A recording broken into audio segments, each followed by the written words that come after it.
Talafalava o se whapoponga o talafo o le Radio Samoa. E toi titi whātau sanga talo na whamautu mai le maua e Brisbane o ai a te tau e tari mano ai le Olimpeka o le rua whetoro sururua ai whaeroa mai roa le Vasenei le Premier o le State of Queensland o David Crisafulli le fuafuanga ala na whainga malo mono fuanga o le a whaia ia ta alonga te tele. Ta ua le 9 News o ro tāria le forsanga le Premier e whaamautu o mai e fuafuanga a ua iai fo inisi ua la ngāwhina ngalo le fia i no fuanga le a ave iai isi ta alonga. Sauno fo le pule nu o le Cold Coast Tom Tate o le tele o fesoasoani a le Cold Coast i ta alonga nei o le titi fo i leo le tupe whahalu o wa o lo i Cold Coast mea uma. Mulangulanga fo i le to tele le fuafuanga i Fausiesa Stadium pe whaitau pidiona na tau le Victoria Park pa mai a lātou o le a mawai le a manoa e whaeroa tuai ne matango fie o le lātou a ai. E iei tu la whono fō wa sauni le whainga malo au stadia i saute e a mata wha mamalu e wha te tau i wha salanga mō ta paa wha sori tu la whono wha pia ma vapes. O le tu la whono ro wha tara noa le teminei Parliament le stete lea ma le wha moe moe anga i sao lava ia i lātou o lo o au fia i wha taua inga wha sori tu la whono o ia o loa. Wa ta ua le komisina o leo Grant Stevens o se raasanga ta ua le nei le sauni o se si o manga e whainga tai i tangata na te tala whale o loa e whaatau wai o loa nei ma taula i atu ia i eitu ai ngā pisini si au stadia i saute. O isi maru si anga o leo le ai ai lalo tu la whono fau nei e pei o nā ngina e au fiai le wha o ngā o ta i whau sasongi ma masini whapitoa ato ai ma le whaititia o sā ia ma le whaia o sā i ringa. O le whaasaranga mō tangata e maua o au fia i etu ai ngā tu la whono, o le matua isi i tia pe o na whaeroe le ripoti, e ono o atu i le whitera wafe le whaasaranga o tangata tai tōtasi e maua mō le urua i taimi. O le asi i tia foi ma whaasaranga mō pisi nisi. E whasa puru tau sanga o le tangata ua mōdia i le whasioti tangata, ina ua maua se tina ua mariu au iei manu anga i rona tino i se whale i leitu i mātu o Brisbane.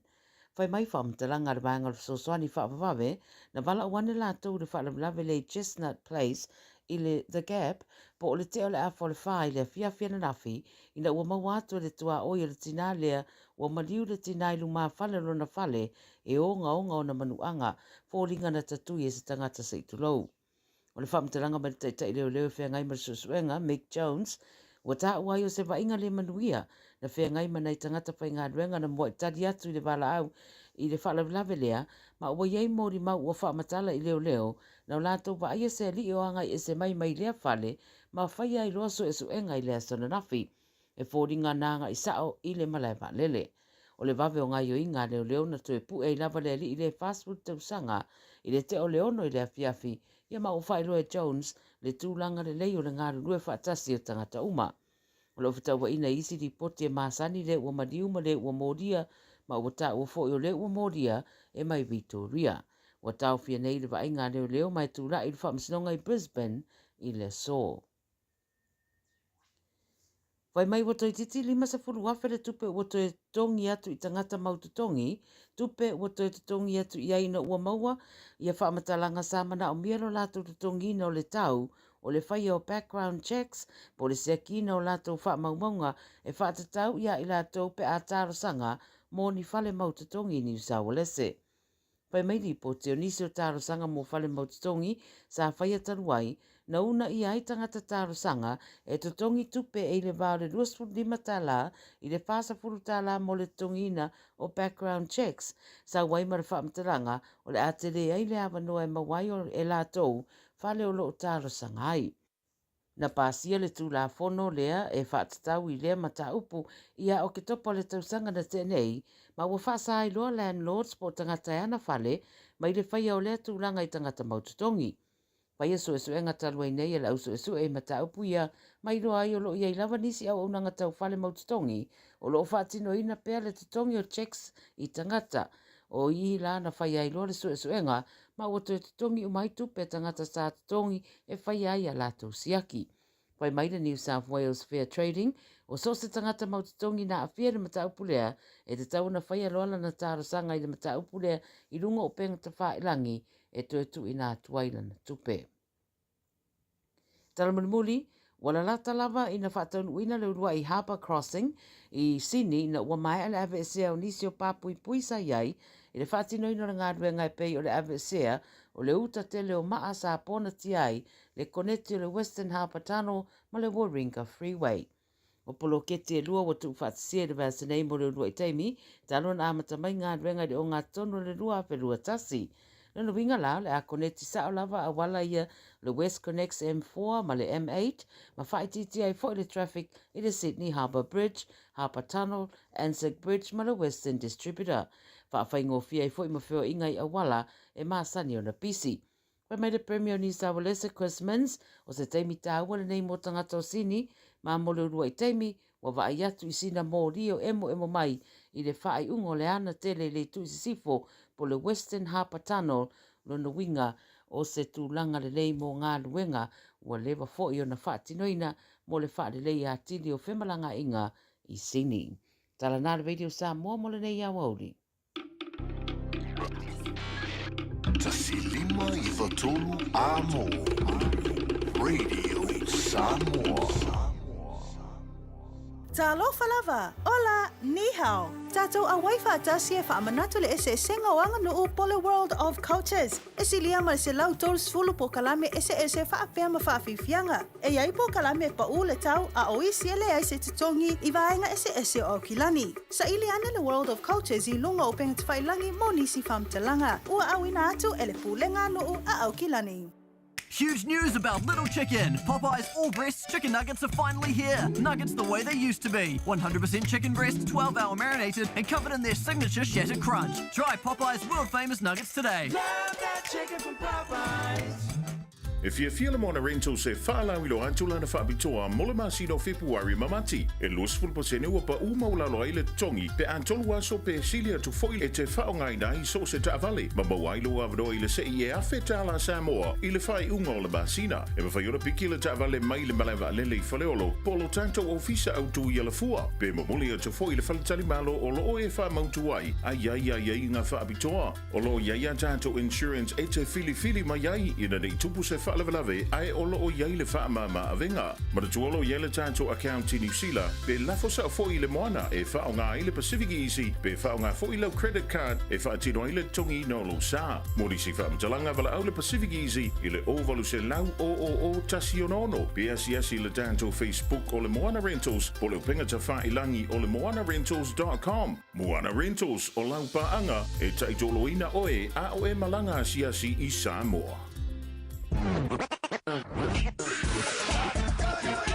Malo soy fua. Ol si fufonga Samoa, Radio Samoa, tasilima ivatolu amo. Se kia Radio Samoa.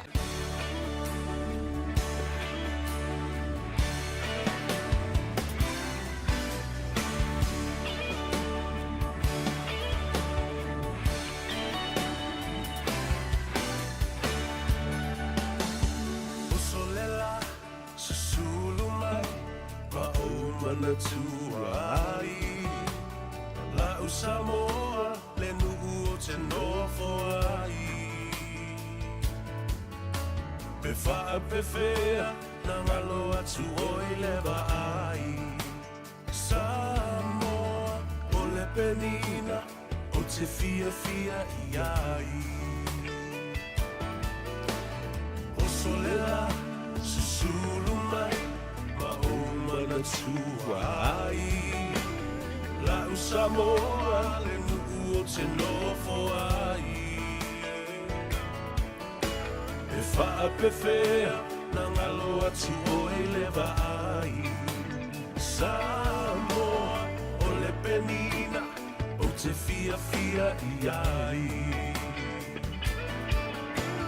Hangi mai se matangi Se momolira tu ai Lo ua fai la Samoa matalasi Ia le nā, talo fa lava le po i o mawalunga o le whaafonga tā puai. Ia mai se fo I o le sila mai moa, mai tafa e fio le nanurangi. Ia mai se fo I le reia tunu o New Zealand. O Aotearoa, ua avea mō tātou a inga lona lua. ya ma lo le soi fu maluia ma langi mama e le whaafonga mai o le atunu ia ai ina uanganga e le la i le tai au ia wala usu foi Samoa i ona tiute mo na Faiva lo filima ia o lea ua tātou tū la lata i le taimi o le manava o ngā luenga ia ma uanganga ifo i fo i Faiva o le atunu whaafetai i le atua i lana pui puinga ma lana tausinga anofa ua whaamalu malu ai i lunga o ao le atunu a o feta lolo ai ia ma whaasou i ona tiute ma Faiva ma sani o le aso o le tangata ma lana ua tutofi i ai ia whaafeiloa i ma ofo alofa atu pa ia ma walunga o le tātu o tunu ma malu o le tāwhatolu ma le tātu vādu lofo pa ia ma malu whaa le malo ia whaafonga mai foi le tama le malo le fionga le konsula au le malo tutotasi o Samoa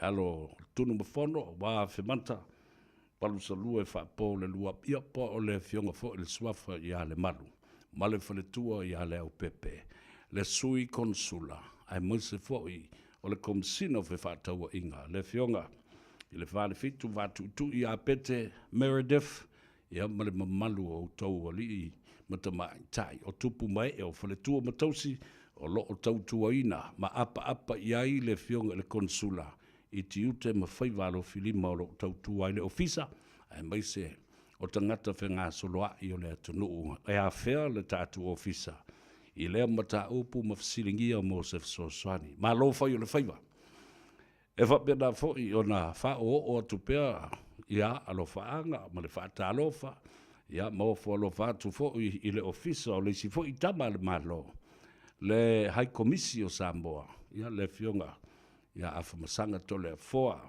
whaamatala o lo o tāpua i fo i mga lulue i le ofisa i le laumua i Wellingtone ia ma le tamaitai o lo o 5 tau matau iai i lana fionga le hai komisi le whaletua ia Pauline Schmidt ia mautou umolo o ngā lulue ina ia whapena fo i le tele o isi atunu o le lalolangi ma le Pasifika o lo o iai sui o Samoa o Ampasa o whaululunga o malo ia ai maise fo i ofisa ia o lo sulfai iai ia o tātu tangata i atunu esi ia ai le ngata lainena ia o le tātu vānu nofo a wā ia le tāpua inga tu mbomu pule i tu au malataua o i lātou na e li poi iai le pa ia maulunga a inga matama tama fo i ma a inga ia ai whapena ia le tāpua inga i atu mbomu pule i tu au malataua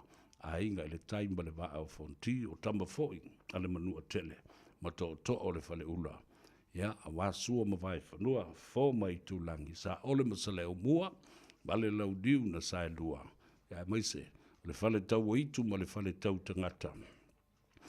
E pui pui i le launga a to o le fale ula. Ia maise o le fale selau. Ia ae teinade o le tapo inga le launa mutasi ma le nofo a mapu. Le fale anga fulu. Tu mua le motu. Tuila mamanua. Ma lo le tapo inga. Tele o tatu a inga e fitiuta ma fitai. Io e fatalo fatu. Ile au ainga o tanga loa matua, ia, whapena fōi pūpuali, ia, meise fōi le mamalu lo tau sau whainga, tau ili teo, ma i lato umo le tātou ainga lo, tāpuai mai, ile manua tele, ia, alo le soi fuaman via. Patalofa whapitoa, le tāpua inga mamalu, ia, awa, ia, au aunapa ia le tua, o mamalu o le tua, ia mawalunga se vi inga e momoli e lana au whai ngā ruenga. I whata whai taulanga e fia o Samoa. Ia awa le taulanga osi ilo tātou tapa au siri. Whaafetai tatalo, whaafetai whaanono manu, ia whaafetai fo i lava papale male ono sa i wai le whaingo fie le ngā ruenga le atua. Lai whai mai le tusi, o le amo e mama, ai reido, o le makua mama wha. Whātalo whawhoi i le whetalo loa i o le tātou o tunuu i le vāo o atunu. Io o e o lo malanga tāwha whao mai māsia si mai fōi ia o sailinga tonga fiti. Ia ai mai se fōi o le a fea fo i le whainga malanga al maliu mo leo tio nisi o ainga, ia whapea fo i whaala papitonga o nuu, ia matutonu e kale sia, wa lai o na malanga sia si mai le tele fo i o tātou ainga mai Samoa. Whaalongo lo iai nisi fo i o tama le malo, ia po nisi fo i o whaipule, ia mai se fo i o nisi o le kapeneta, o lo o asia si mai, ia ele o mautinoa po o a ia mafuanga, ia po le saile ili matangi foi, ia po le asi mai o whanau, ia po ni fono tanga foi whaale malo. Whatalo whatu lau tōa wanda le a taua savea leurua i ali i seiuli so alo mulitalo Al Harrington tō manu wao la vea i a te oe ma le wha mui moe. Ia wa tau nuu ma le manuia le whainga malanga. Ia ma whailua i fo i ma le fia ma ainga. Ia ma whaitala i ma o ma ina ma inei. O tala le lei ma tala wha le lei. O tala wha paka ki ngā aire whalongo ma le talinga ma le loto. Ia ai o mea lava na e te tupu. Ia awa ele ai a fo i se ainga e popea. Ha pena fo i le tātou tatalo le nā i le tātou malo lo i ai nei. O angasa malo, ia na lo tālo fo i le atu no na lo nofo ma pula antu. Ia malango au vai, whātū vai tasi, ma whaalongo longo. A o lea e le mea lea la atu. O lea le mea lea lea, where to from here? Whatalo whapitoa lava, ina o mawhiloa i male. A fionga ia tula toa misa. O se tasi o te mali i wa malo lo retire. Mai le au nanga i le tele o tausanga ua mawai. Na vea i o se whaatonu, ia ma se whaamasino fo, i o le whaamasinonga whanua mswafa. Le fale mai ma tautia lea. Awa ele o umatangata i le whaamsinonga o soli ngā tulafono. Awa ele soli kulafonga umatangata Samoa. Ai o ia loa le vā masatia le tulanga o mea sina. Ale atu nuu. I swafa ma whanua ma ele ma mea tōtino ma le tū ma le anga i whanua ma le tātou wanga nuu. Ia kase ilo i whafa ma sapelu e makanga whaamaka. Ia o mai lana, o ngase na o lea tunu. E si i le mauta ngase lea. Lea la sa aveai ia le fionga ia tulatoa misa. Tele isi swafa ma isi taulangi o le toina. Ia ai sa aveai o ia o se fo mai tipi ina. E le whare mai o ngase o lea tunu. Whatalo whatu ma whawhilua i atu, whapitoa, tulatoa, misa. Ia, vai atu o taulangi ma swafa. Ia, ai maise o lau tautua ma ngā ruenga sa whatino. Fō ai ala mea, ia ngase o malo. Le taimi fo i sa e tula i mai ai, tono le mautawhanu ma le pare mene, oi tono o le whaamsinonga, whanua ma swafa, o le tātou tunu. Ia, whamwe o le a manuia, ia le ewa e vanga ma le tāwhaonga, ia whapena fo i le asiasi mai i ainga, mai a maua lau malosi. Ma ai pe talawhia ngai le lei, tausanga na e soifu ai, ia e mai se fo i, o le ua manu ma lo manuia le tātou whinunga, i le tātou seni New Zealand. Ia mawhai e loa i lau whanau, ma tanga tolu ainga i nei whai nei loa lava. Ia e whai nei loa lava. There is no limitation or statutory limitation for that Citizenship Act for all Samoans, you know, to use and take advantage of. Le wingo le nā whamtalanga.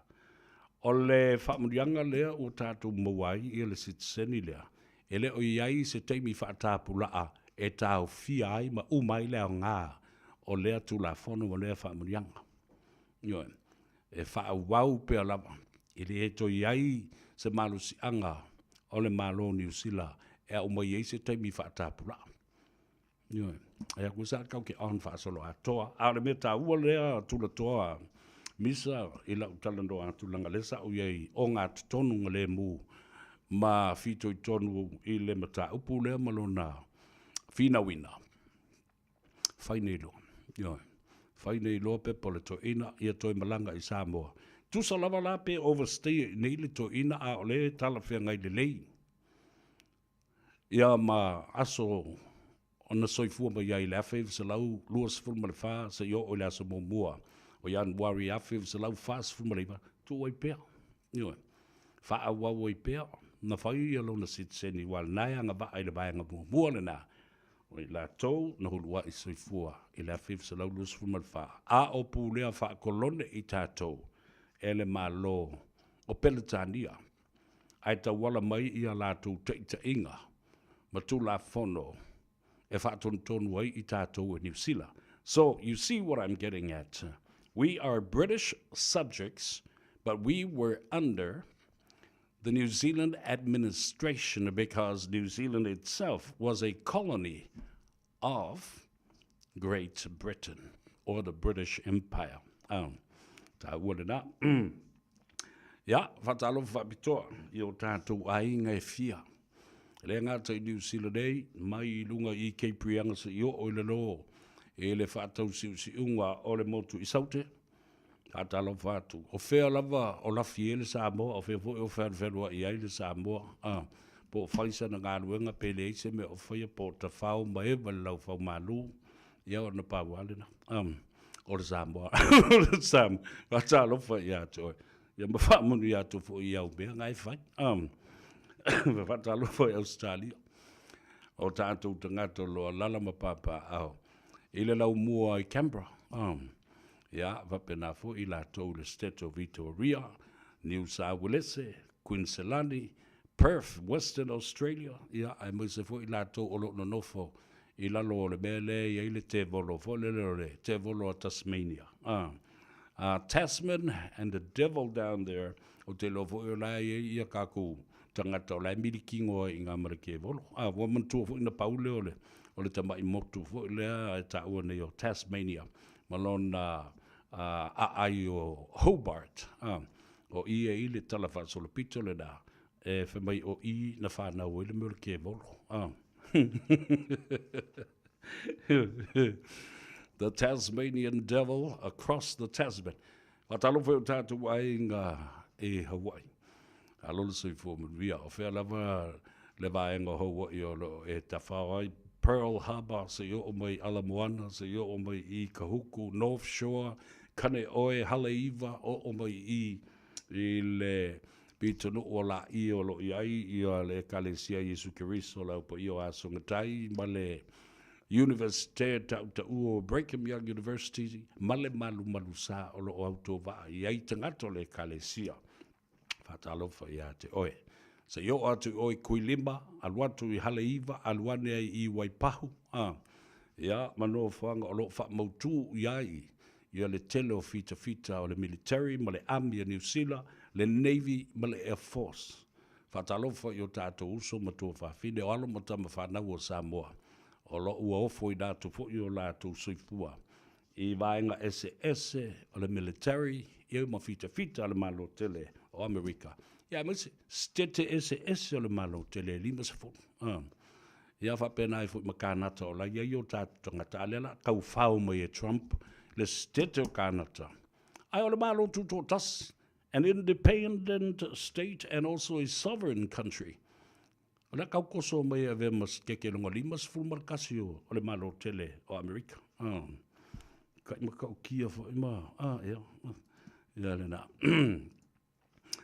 Ia, ai so se no whanga. So se atu du. Awa o tātou tangata. Ia, wanga I atu le atu Asia. Whapena fo I le atu Polynesia ma le Pasifika. Ia, ai mai se fo I le atu Europa. Nisi o lo ngā lulu e ai. Nisi fo I o lo o o onga ma o tau ina ai. Ia manisi fo I o wha mautu ina ai. O ni sui alo I o le tātou malo mai Samoa. Ia mai si ngā o aku ala la fielo I ngā kore ko fia fi wha lavi lavi. Ua le toi fielo mai Samoa. Ia, whatalo whatu I ate o tau, pa I maulungo le tātou o tano, I so se tafa o le larorangi. Whatalo whabitola, la tātou se. Whatalo whatapu sōli lo mai awa I lunga le tātou api o Fōlinga, the Facebook page. Ia, whapena fo I ma le tātou YouTube channel. Uso matua whawhine, wō me masani, a inga pele a inga, o pa anga tōtino le a tau sa vea, ma le au whainga luenga le Radio Samoa, so se por Columbia, mai le asunga fuasa yo o le sa, mai le tae au se i o le po. Fitu aso le vai aso, luas fu ma le fai tu la o le aso. Whatalo whai a te oe. Ia, ma e tango fo i press the like button, share our program, love it, and then, of course, leave us a comment. E se lo fifi e whaitau i au tō ko meni, o tō mawhawhaunga, i o au tō upu, e tusi, e atangi ai, e ale tangata ia malona fo i wawa. Awa e whaitau ngō fie, mai longo fie le tangata, i lana tusi malana tau tala, o vio le Samoa e masani le mena. E iei e whalele mau e whalele e mau fu e mai tau. Ia ma tango filola ia fo lele o le au tala ia. Wa tala tala ma vase ma pena upu na fai.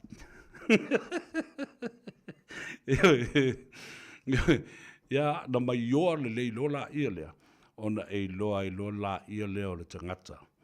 Ia o le vaa o le tangata. A o fea le fale a onga na fau mai le tangata lea. Ia po fea fo i le fale tangata. E iei tu inga tangata ne. O le au kau ai ma, o le au palau vale, o le au whai upsa. Ia, ara mera e ka ua e ka kōpura kalai. E mana tua whai le anga au o lunga le Facebook o o lunga le YouTube. Ia ma isi platforms le social media. E mana o mia le whai numera. E le ngata lana tongi, e koe lo atu tongi. E lau kongkara, e koe mo i malau wafoi. Malau pōnge si i le tele o le au kau oi ma. And as the numbers game. So keep it coming. You know. Ai au ngā fo i le mea whapea o le tele noa tu whapea. E sui e fo i ma whauwhaunga o tangata. Lau whapea tangata. Lau palau vale ma lau whai upusai e. Lau whai upu le mi ngau. Whapea la tau ele o mai tau wina e tangata. Lea lai tele noa tu ele a tau sa vea. Nera whapea lola ia. Talo whai. Lea lai mai tau me re. Ia tatala i what. Pete lafi mai lai tu o wholinga o se ata o se pusi, po o se teifau, po o se mea tua lo, po o se elefante, po le alava. O au upua e whaatustusa, ma vase, ma whaauinga, o nei lola ia lea lau tua inga tangata, ma lau tua inga vaa, ea. E le tau whaitou, mai le au puputoa ia o le atunu, ma le au maitau upu. Ia, awa, o le vaunga ngana le na. Mamuanga ngana. O upu e fatu ma fotu ailinga ngana. O le matua i oa ma le sua ma lie o upu o le atunu. So se vaenga ma so se tulanga. E iai lava le ngana e mawhai o na whao ngai nai. E iai fo le ngana e mawhai o na awhiwhi ai. O le ngana o le alofa. O le ngana o le mataua. O le matau ai le o le matau. E ia fo le ngana o le fefe. E foi upu e whai le fefe ma le matau. O le ngana e whai. I na ua le mi ngau ma le malia le loto. Wa le fia. Ia ai ta ua tele. E pe ia le ngana. O le meo le whana fo le lua upma o na utu i ei pulu. E hoku i ei. Le o le pulu kasi, o le se fulu lua. O le se fulu ongo, o le pulu sila. Ia maisi kua i ngā pulu uma ina.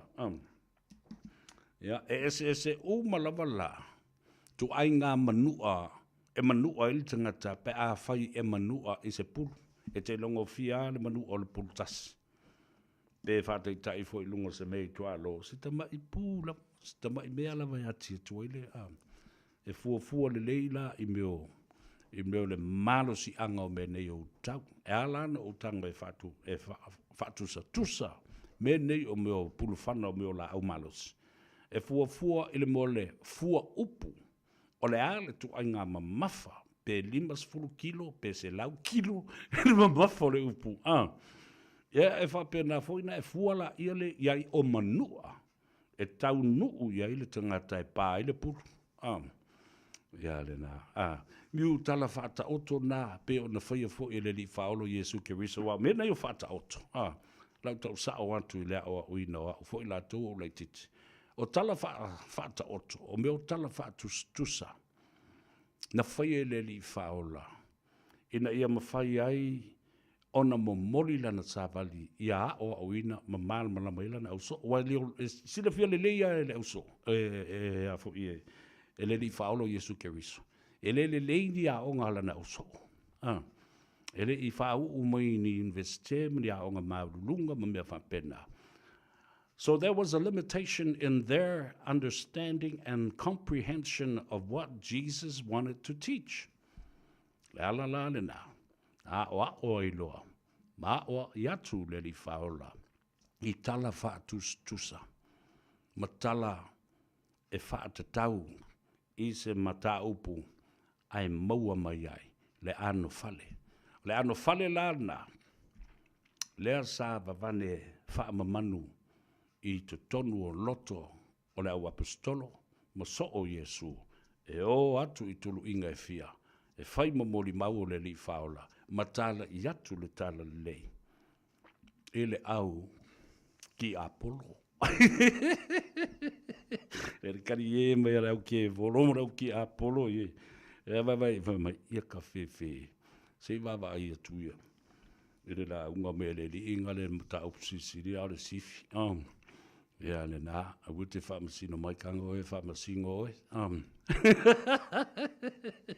fede me ori le fa isko inga la kwa fa de me le kalango ko ile a ko sa va ke fa fu me fa kai fo ile mi o la ver o ya sa ver ya le na tatu tele do ai fo ye mo ile ata mo le fia suanga le ba tele mo moli atu mo to malawa ye ainga ya masinei fo I ainga Paulo mangafa wo mai masani o le kalesia no e fia ya sa matou feilwa I le so ya manai o matou ainga mai le motutele I sala fai lalo malava ma iwa ya fa perfo I o matou ainga I lauri ya ma sauni atu ma so laua ya ma le tele o isi no o le tatu ainga fa ma vai atu le tina ma le tu fine le tatu ainga tina ya vau ba vale paunga ba fitus fulma le tasi te sango lona soifua fa manava le tua na ngaluenga ya ma ua to oto atu I lona to fanga mau I le so ina Snapper Rock Cemetery ti asa ma ele sa I North Shore watu wa ile fa maisenga fa mafanfananga o folo fatu I lo tato uso matua le fionga le sa o la inga sang se Au fionga leota paunga leota funga paunga ia ma le whanau pele na no whaalo ia o whanau ma whanau o whanau ia mo tātou ainga fia e leo se finangalo I nāma po se tō whā po se loto le nei tū o le finangalo whai tō tasi o le tua o le mua e le fuatia o le tia e velo I le mani noa o le tau e le seua. O le maa fo I e tongi whaatō I le moana. E wha I le pulu. Ia, ma whaatā whea I le vai. Tālau whai, ia, le mawhatanga I le lalorangi nei. Tātou ainga, ia, wha mawhana whana atu le nganga o le tua. Whapena fo I nisi ainga, nisi fo I mafutanga ma nisi fo I kalesia no u mafio anga mai tu malo le ngata I New Zealand a o tatu ainga I Samoa na atu no u e mamau o le nganga le nao le a tau e whai ei ma fonga tau mole le pulenga ma le au whai ngalwenga nei ina ia mori atu wha mai senga ma le wha mawhanwhananga ia pai atu le nganga o le tua ma ia tatu mana tua ai wa umana wha ta oto le ato le wha o le tanga ia ele o se tātou no moni ma le nofoanga moni le nei ai e mawhai o na whai mea te tau le whaatino a o tātou iai I le soifuanga le nei mo isi e le I whanau mai o toi taula utala I le mata upu lea awa e tele lava I lātou e whaia le upu lea o le o so o I whaamsinonga whailoa I so o a inga matala noa so o mafono I nei mata upu o suafa ma whanua ma mea sina ainga. Ia, e tō tele lava lātou e si lima loa ma whai mai I o lātou maua le atua. O le AO I le atua, tu watu whanua nā, tu watu suafa pule o tau e le alu seisi ma ave ni whanua ma ni suafa I le laki. O le upu lea, leanga ili tata tele ia ile mātou tama. E whailo e sisi bea nei pe a te ua mātou, whaatafa te isi, fo lele i tupe te tongi e le whaamsinonga le whaoluina. O mata upu whaapele whaamsinonga. Whaiso. A wage i e whalongo mai papa o e sa i atu. E whalongo lo ilo vea, whailo mara tala na. O i lea ngau whalongo kui. O whaile upu lea, e le alu se le langi ma avini whanua man suafa. Aua laba de o toi whalongo atu, o toi whaise tala whapea stangata. Ma whau mua o na whalele la ia leo ni tala, a leo le na while mu, awani toi tau tala stangata, ile mata upu lea. O le mata upu I whanua ma suafa, ilo mātou ta māmangafa. E pei o le mata upu sili lea I lona loto ma lona mawhau ma lona whatu. O lona talitonunga. O le upu lea whai mai, awane I toi e, whaia lea se tala, e a whia ai le whaupunga lea, ke le kupe anu ngei whaamsinonga. Wa lewa tausanga o whai nei whaamsinonga. Ai le o ni tangata I le langi ma ave, tātou mai le lavalava, tātou toi foi le lavalava. Whamelo maltala papa, I o upuna le tusi. Ioe, o upuna le tusi. A le upu lea tātou te leo ma ave ni whanua I le langi. O upuna vale. O upuna e whai e vale e leini pute, e leini fatu, e leini ate, o se a inga. Ioe, ua whaata mala I lo lātou tiute mal matafo ioi. O le au malu mai o manongi, o le ngafa ta oto le a inga. Awa o ngafa ta oto ma suafa na, e te tauna iei ni whanua e whaasino iei le tautua ina o whanua o le suafa lea. O ngā ele patino iei le suafa lea. Le ala la le nā e whai le upu le ala vea. Aua le I toe whai e sesi se upu mata ngā whapena. Wa pei se upu sā I le tusi lolomi fifi loi alo mātou tama. O lona talitonunga lea. Ne I whaamasino ina I tātou. E isi au ngā tūpulanga mo ata e ao mālua. E te fia oti o nā alu leo o lo wanganga e ta whao I pulotu. Ai te tilo mai I le fe ina o lau whanau. Fe tuli na I e isi tangata ola. E le ona ia le whanua ma le suafa lea. Ai sea, ma losi lo whatamala. A o e soifua. Ioe. E pupulo wisu I isi mea. E le te tau o nā alu iai. Ai le alu lo malosi le fina wina o lau whanua ma ele ma suafa patino I lo ngafa ma lau ainga. A wai le na o oe se ainga. E iai tangata e muli mai. O le tātou ngā ruenga la na ai whai. Ioe. Au te whaafetai e ia o I lo ta maa. Maona au ngā ta maa. A wā. E tuu lava la vea I lona loa. Ai umalo ma whaamsinonga le vea. Le aise whaamsinonga o whanua ma suafa na whaia ina ilma tama. Le ala ua mātou ai nei. Ma ua māla malama ai I le tā ua o le tala la mātou tama. Aua ne I toe whaia e seisi le upure nā. E le alu seisi I le langi ma ave ni whanua ma le suafa. O I fo I la, ua wha mautu ai, le wha sino manga o isi au ngā tūpulanga e tupunga mai o mātou suru ngā titi. O le lātou tiute ma le matawha ioi lea. O le tausia o mea sina nei. Ma toe tui nātu isi au ngā tūpulanga. Nātou te oli ai. Ma whai ei le tautua. E le ngata le nuu a o le tautua ina o lātou lava ainga. O tangata lau tele, le e kalesia malona manaonga. O I tātou, o tausi mea, e le ngata o mea le atua, a o mea patino, i o tātou a inga, ma suli, ma ngafa, ma whioi.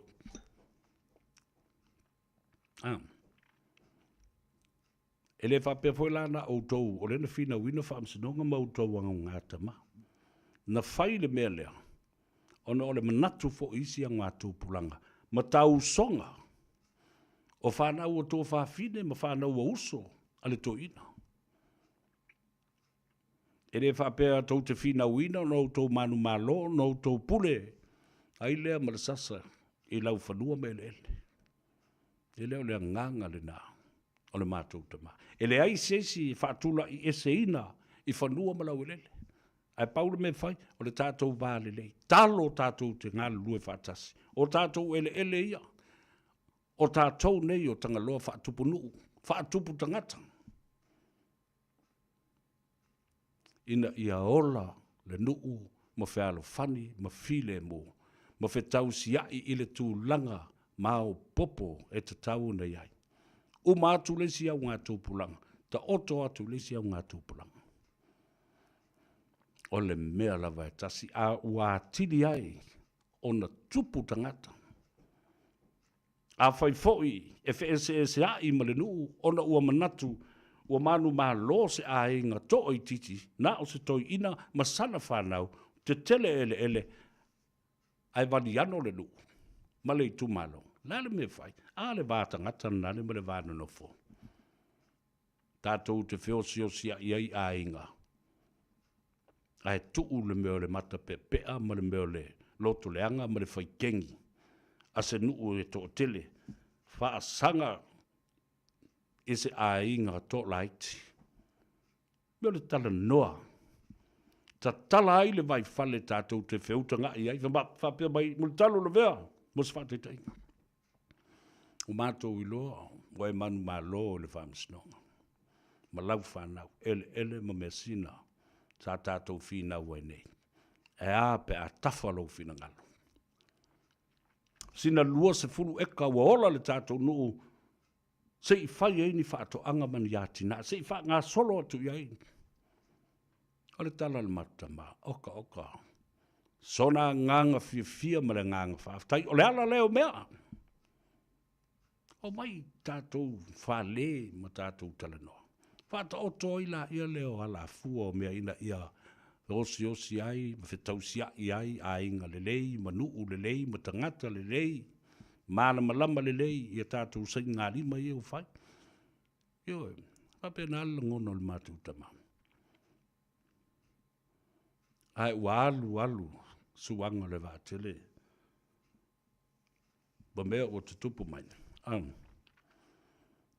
E rea ia sisi e loto maula lo whapea. Sa wali i o ia tanga lo matua le vea mulu talo.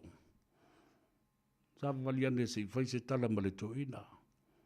A lo lofo ane i se sfuru eka. My father would gladly give.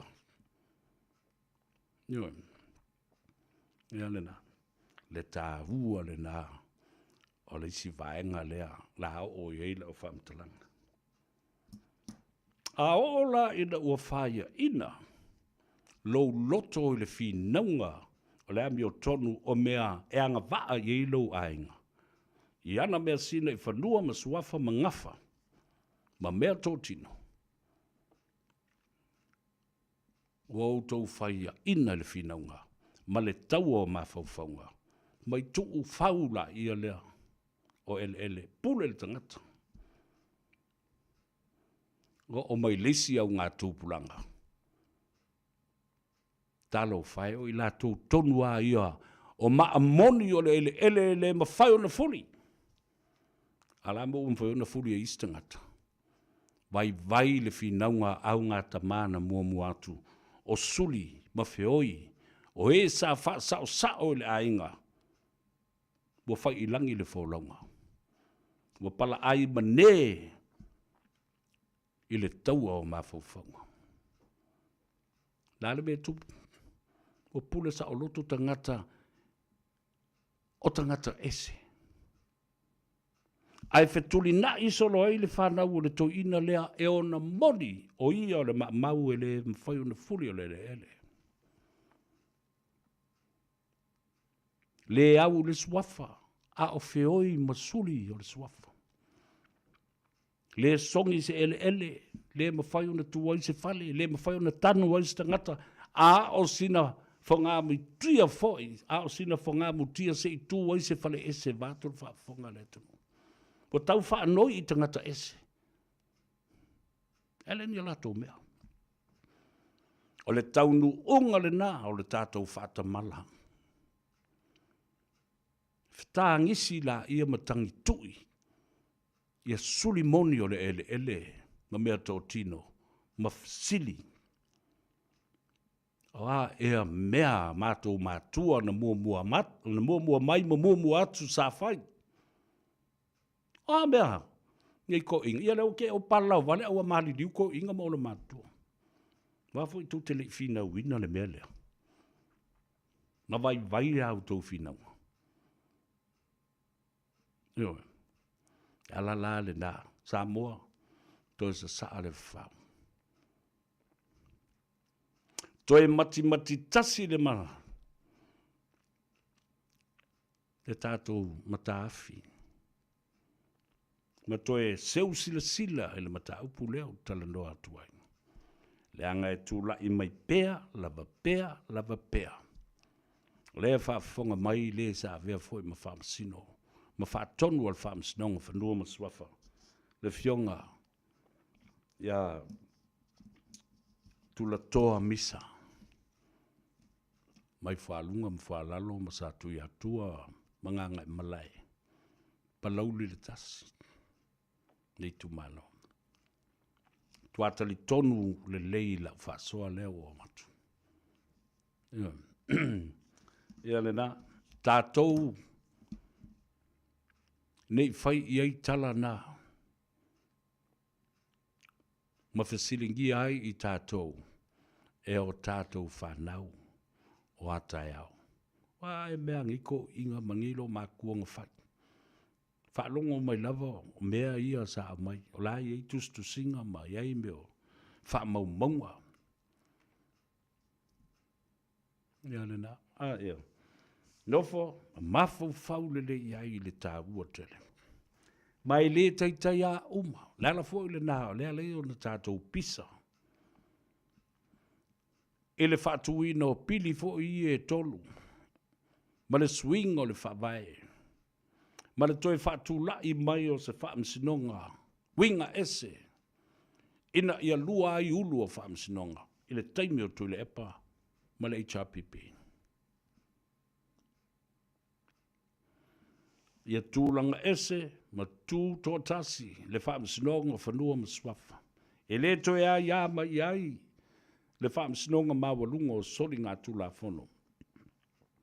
Ta lepe, ia te tau e toi awe eise ma ta upu i lunga, o le whaamsinonga o tālu sanga toi loileo, po le whaamsinonga o apili. Tau whawhanga samu. Ala le nā tau te le mawhai na malolo, whaamtala ina pēa, o le nei mataupu. Le ale onga o le mataupu lea. Whai mai le saunoa ngā le pelestene o whanua ma swafa. Justice, le sātele rapi vai. O le tūla whono lea na whai e tūle epa. Ma lana vaenga. A whonga le iai. It was ill-conceived and badly drafted. O le no winga. O le mauta ngase, si ngase imwa iai le atu nuu. Ona o mea sina Samoa i ona whanua ma suafa ma ele ma mea tōtino. Na o fō mai whasioti tangata lavalei o. E avatu, o lewa na wha ma ai alatou me whai ei tipinga. Ele ai se mai e ola. Aisea, o le swinga o le tūlafono. Whata oto mai la ia lea, Justice and President of the Lands and Title Court of Samoa, Justice Lesante Rapi. badly drafted. Fa mai ole osi ngā moa. E māta ngā, e le lei o na fuafua ma tā pena le tūsi o le tūlafono. O whaperetania le nā. Toi sau mlesi u whaperetania. It was ill-conceived. Ia whaafoka lai le wha Samoa ino le bea le nā, ill-conceived. Ill-conceived. O le ill-conceived o se mai leanga. Conceived. O se mea na tupu na mafua mai ai. Se mea leanga ma se mai leanga. O le upu lea.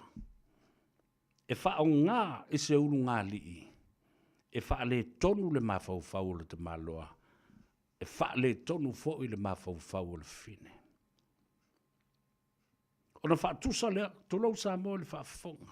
Langa tātu te tala noa. E upu e wha o ngā. Ina ia manino ai ma malama. Ill-conceived, lea la ua maua le te maloa e wha le tuntonu na mafau pe mua ngas o le mafau. Ma le fafine e wha pe nā fui, lo na mafau. Ua wha i poipo ma wheu swai le fafine valea ma le te maloa valea. Ua ma i tō le fafine wha valea tu lau wha fonga le tunu o le tala. It is metaphoric and in comparison to the drafting an ill-conceived statement. E vai le ofo lau ria fa mai bava ua palau vale mai fu le dida. Ua wha ngai le dida upu e mkua sasa ile mele. O lo o wha matalaina mai yoa. Isa ngana ta ua ile malama lama o le atunu. Ma e malama lama ile ngana wha peritania. La le mena tupu no mai tōle fine wha valvalea lea. Na wha nau mai eile tūla fono o le pepe fo lea e wha valvalea. Le tūla fono le na wha valvalea. Ea. Ea, le na la ia. Tā ua le na. Le mea wha valvalea la ngā len kūngi ka kūke. Matua malai ai. Me vesi ai nuu mafioanga. Fe tawai ai a whenga ma le au waa. Tua nai ma le visa le moa. Tilo atu. Tui sa mau le sunga mau lolo tāvita. O le malapanga le tūla whono lea o le fe tawai ai ma le maua le whea le whani le vāo lona fioanga ma le au waa. Tū ilunga i to tonu le maunta i le toa. Ma le manatu i ate ia. Wa lofa i lona nuu. Ma nei whai unga o lo whai pēa lava pēa. Ma manatu fo i lona uso whai pule i a salapi nati. Ma le tau ma whai mai o le awhio anga o le au waa. O le mea le nā. Tūla i ai. Ina ia wha lava le whai nu mera. E a toa iai le lua vai tolu e sui ai le whawai. Ma pasi ai le tula fono e ave i tua ai whafo i mai le tula fono le whewisa lau wale sufu ma le tasi e whao ngā. Toi whafo i le wha malunga ma le pūlenga i a tasi le ao le wha amsino. Mana ia le mele tātou talanoa ma whaasoa i ai. Awa o le ua fumfa nei mea i tono le pāle mene vātu le whaafonga mai a le atino. Ma isi tula fono o le ale mawhai o na pāsia ma lo te awa le ma lepe le teimile nei. E le toi lopo a whea e toi a eise whontanga na ua whasiringia le whionga le tumai tai pāle mia i nā yaso o tōna i atu. Whamai e whasili le komisi. Awa uma na whaile whono a le komisi au le i whaia le ulua i whono lua whelo sifurma le lima. Whea la le kālena le nā. Whea le kālena o aso whono wa uma na whaata oto. E toi whono a fo e toi whainisi kālena fo. Lena. Le tā ua lena. O le whaafonga mai. O le atunu. Se i toi whaafoi le mānamalama anga o le atunu. I leisi vaenga le tula whono. Wala na tātou tala noa nei le mea lea. Wa lea la o tātou nofo ma mata.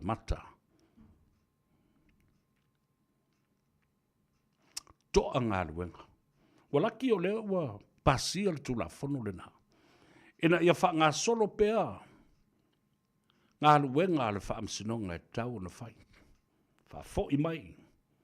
Le wha vai e fitu tau sanga o ta penga. A o lei tuto tasi sa mo le Faiva salau ono sfuma le lua. The 1981 the legislation for lands and title court. Mai e toi wha ngā.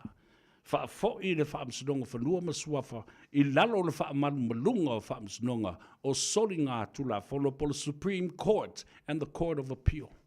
Ia tasi le ulu e wha mamalu ai le wha amsinonga wana o le wha amsinusili. Ai foi la lango umatu iai. Ali i matamai tai o le wha amsinonga. E le ngata wha i tu malo. Whapena foi wham sinonga, whanua mswafa, wham sinonga o ainga.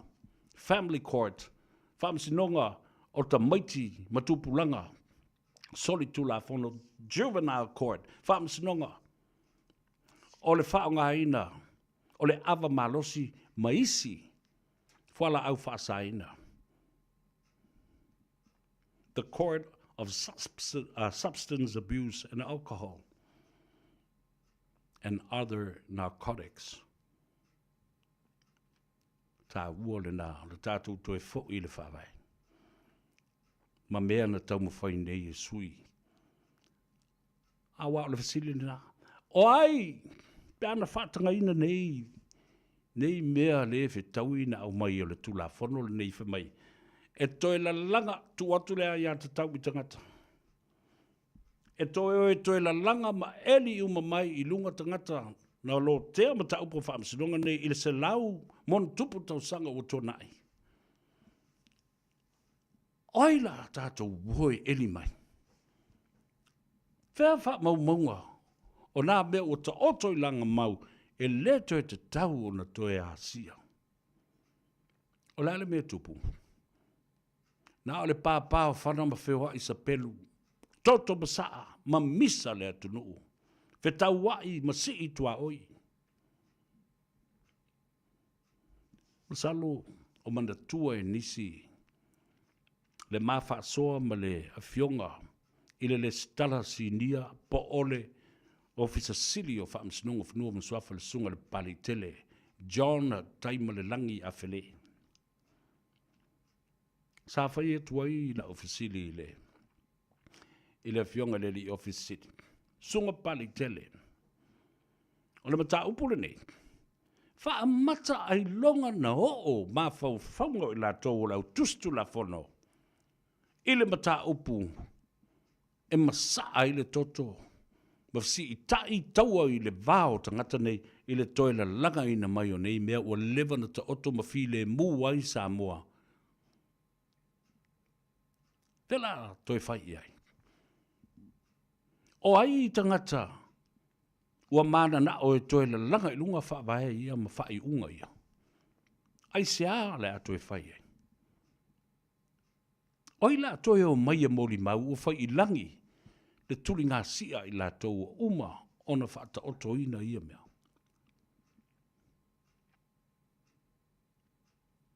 Al tala, al sunga le pali tele. Whafonga Samoa. Le ataua, sa vea ai matua si sa o le lei. O le tūla fono fasio tangata. O le tūla fono e pāpā ai whana mamasaa i le toto. None of these guys ever thought about the consequences that will follow. Bloodshed. Anyway. A whaila ele i mawhau i tangata i le tūsinga o le tūla fono o ame o no tūlai mai. O lona winga, na matua pongi sa, aina mana na o ina ia tutupu ni mea whapea. Ia whetau wai, ma whemisa, ma whetu iai whai o poa. Ma ia masaa le toto. Ia nena, tātonu le tūlai li masi tātou o sa ili, ia tāle peselea. Ia ai... Wa ai ia le tātou talafau i vai whanua. E le nei fo i a wauri.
on fire as we sail into hell. I have no fear of death, it brings no sorrow.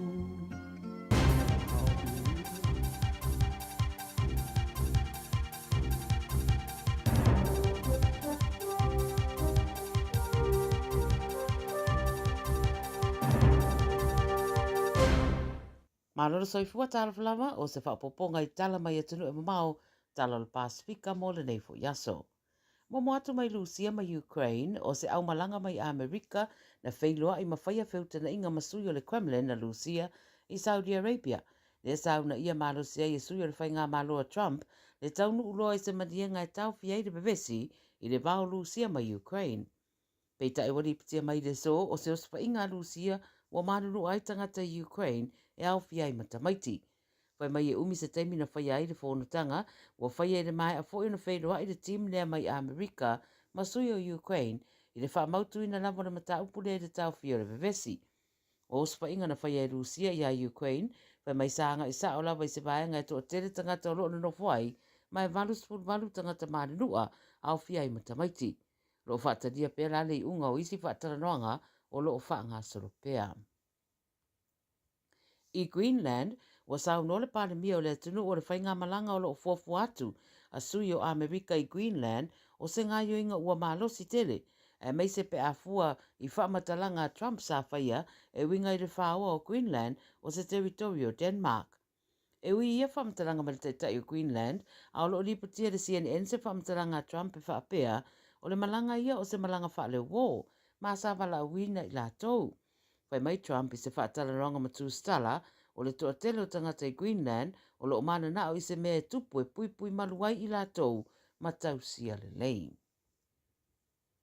I Amerika o le ofisa o le pui pui ngā upito maualunga a Amerika mo le presidente o Donald Trump e au fiaila na whailau tusi o le pui pui ngā wa la foina ia se text I fuafuanga a Amerika mo se taua e mai se solo te te e le military I Yemen ma o ia whamtalanga ua la fosa o atu I se group chat e au fiai matu stala.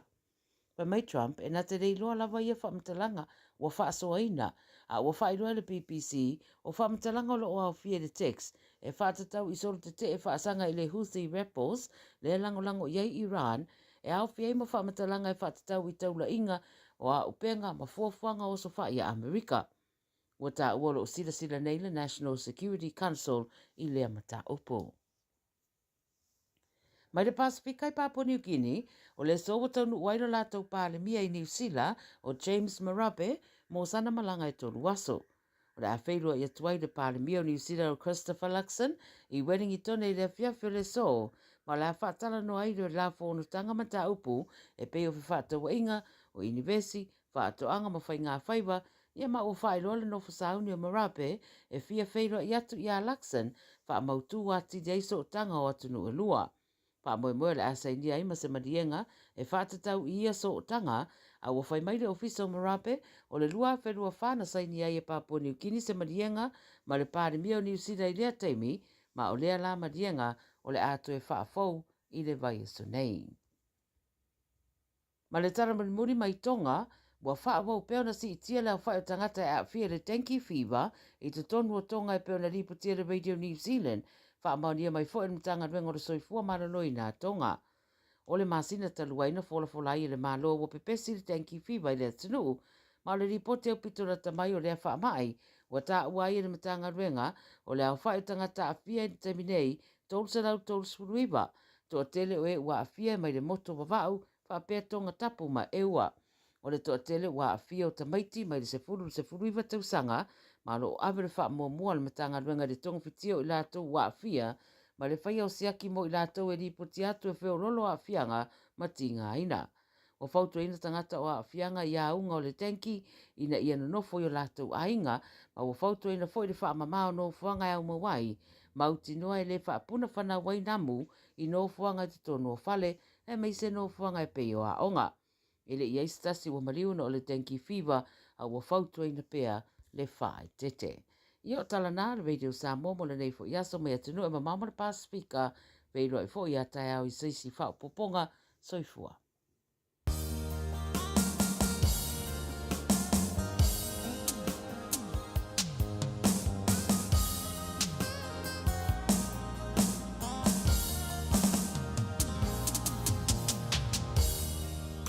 tupule le faiva o tama se ama mana loina ia tau mafa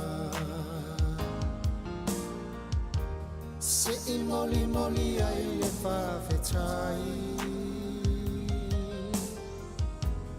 i le atua lo tato matai ina ua mala au mira Maria avea matina o le Mesia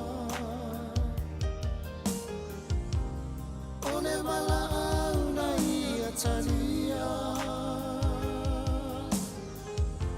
na toa i le anganga paia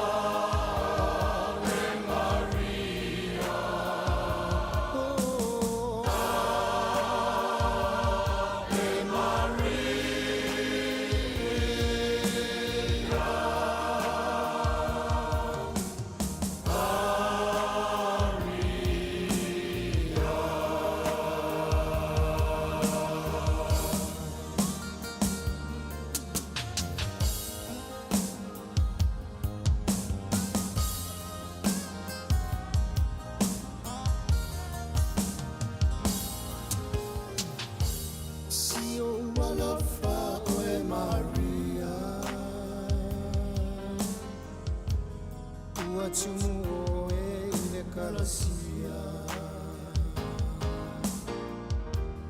Ua manuia o e whawhine uma Le tama whanau ia te oe Maria e le tina o le atua Mana tua mai lau whanau uma La mea i matou mai le leanga I ona pone i se o i le ina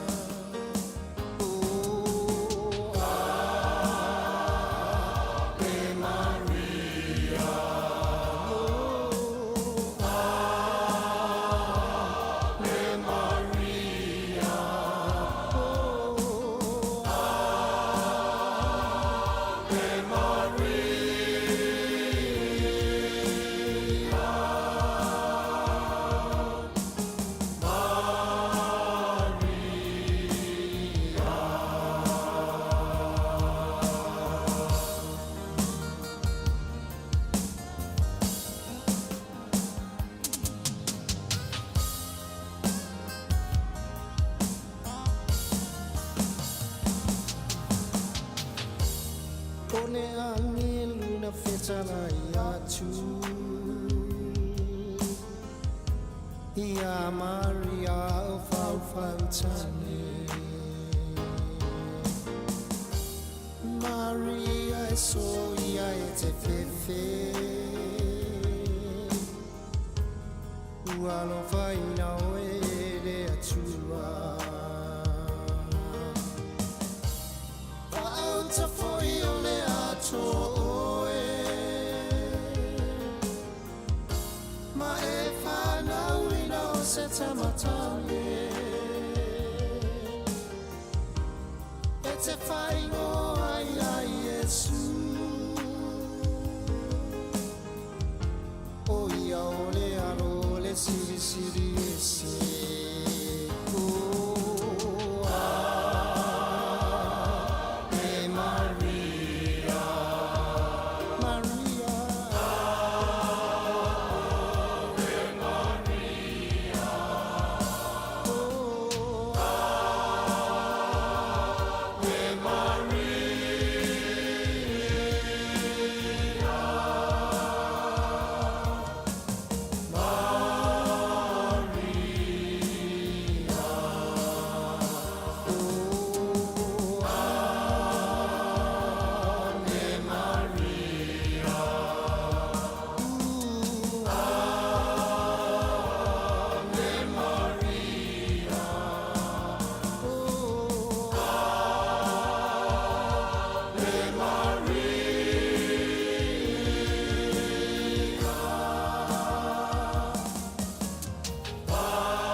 Ia le na fa fianga ia me se foi o vi ingo le tu e fai mato ba ia se fai se malu longa ma mai se puti a e fa pera fu e ke fa le lava o lau fa longo i pese na fa no fu fi le bu ai ia ma fa ala i fo i mo fu fonga i lunga le awale tele se fa tola tala le ia F solusi le ia tau le sa au tele mal malamba po le ale mea le nai te tala noa mai ai ia lava le tofa ma le fautanga po le ale mele a fai o e tala noa mai i lo mava ma le uso ia fiulo mitusi skuka po le fionga famuina fatatia esel mata upulo na o le winga i tele mal malamba ua uma ona teu le vale nai le lava i aso ma o le lotu le asa we maua mai ia le na ona fatatia esel la ia le mata upulo na pe a fai tele i whalongolongo mai iai a F solusi le ia tau le sa ia le tala atu le na ia te oe o la tofu le komini so o mai le mata upulo na le tofa ia fiu ma unei o uso tama nei wa uma ona fata oto a la fua matala wa uma na fai ilumo le atunu mai le toi fo i tua se fa matalanga o le ma te fesotai le lei le vanu nofo fai le porkalambe le tangata la tou i le manosi e tau na o iai ma le tala fea ngai o mea tau na tala noina e le o to iei se vafa pe na o iai wa uma na fai atu le tala i le teimi o sola e manu i le atunu e manu fo i le tabae i ona fulu ma le vata ngata ioe ia fa umaile o lam taupu a solusi solusi na le atau le sa ona fo i mai leo la tala no le taupu le sa tatu ye le sonna ile fa tala no ino le fionga le tamaita i pale mia e winga i tiute ma Faiva lo filima le fionga le minsta e va ia le matanga le wenga le EPC ma le peo le power le asa amatuaila u tala ile nganga fa aftai mua ua fio mai le tamaita i pale via ma ua malele foi e fai masui o le fionga i le minsta e o mai le tai au le dei wa le o tātou loa e tolu mafuanga na lai ona pele pawa e le ngata o le motusia o le sota ingo le pawa ona ua fa le tonu waya sa tatanu ina malai ta polo e tona i mato ia male fa so atu le eletise mai fianga se yo o i fulua sou anga i fianga vice versa ia fatasi male fa le anga ina fo i o le siafi mai o i ta ele fanga i le atu fanga loa oisi vaenga e pe o yang ona ia isi afi o le fofo la le au mai o le fofo le fafita uli le ia lava papale le atunu uma ono sai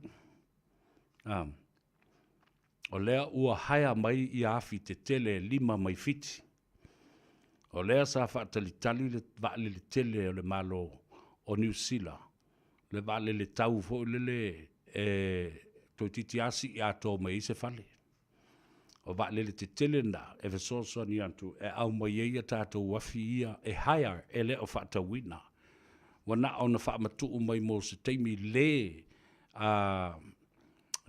fo le mautinoa po le ale umi o le amana umi ai so temporarily hiring 5 other electricity generators from Fiji ya e tau nuu ele lula po a fe tau nua i o whape o le asolimo a pirilo le nuinga o le vai asofou po le asfarile po le astona i o le vai asofou o tau nuu ia fina. So remember, they are hired temporarily. Mana o se vai ngai whao ngā mosi na teimi le e whaatapula. Ai lua isi afi te tele o afi foula hia o le au mai le malo seina wa umo na whaatauina. E tau nuu mai i le masino au kuso. O lono winga la. O le ua mati a pelila me iuni iulai au kuso.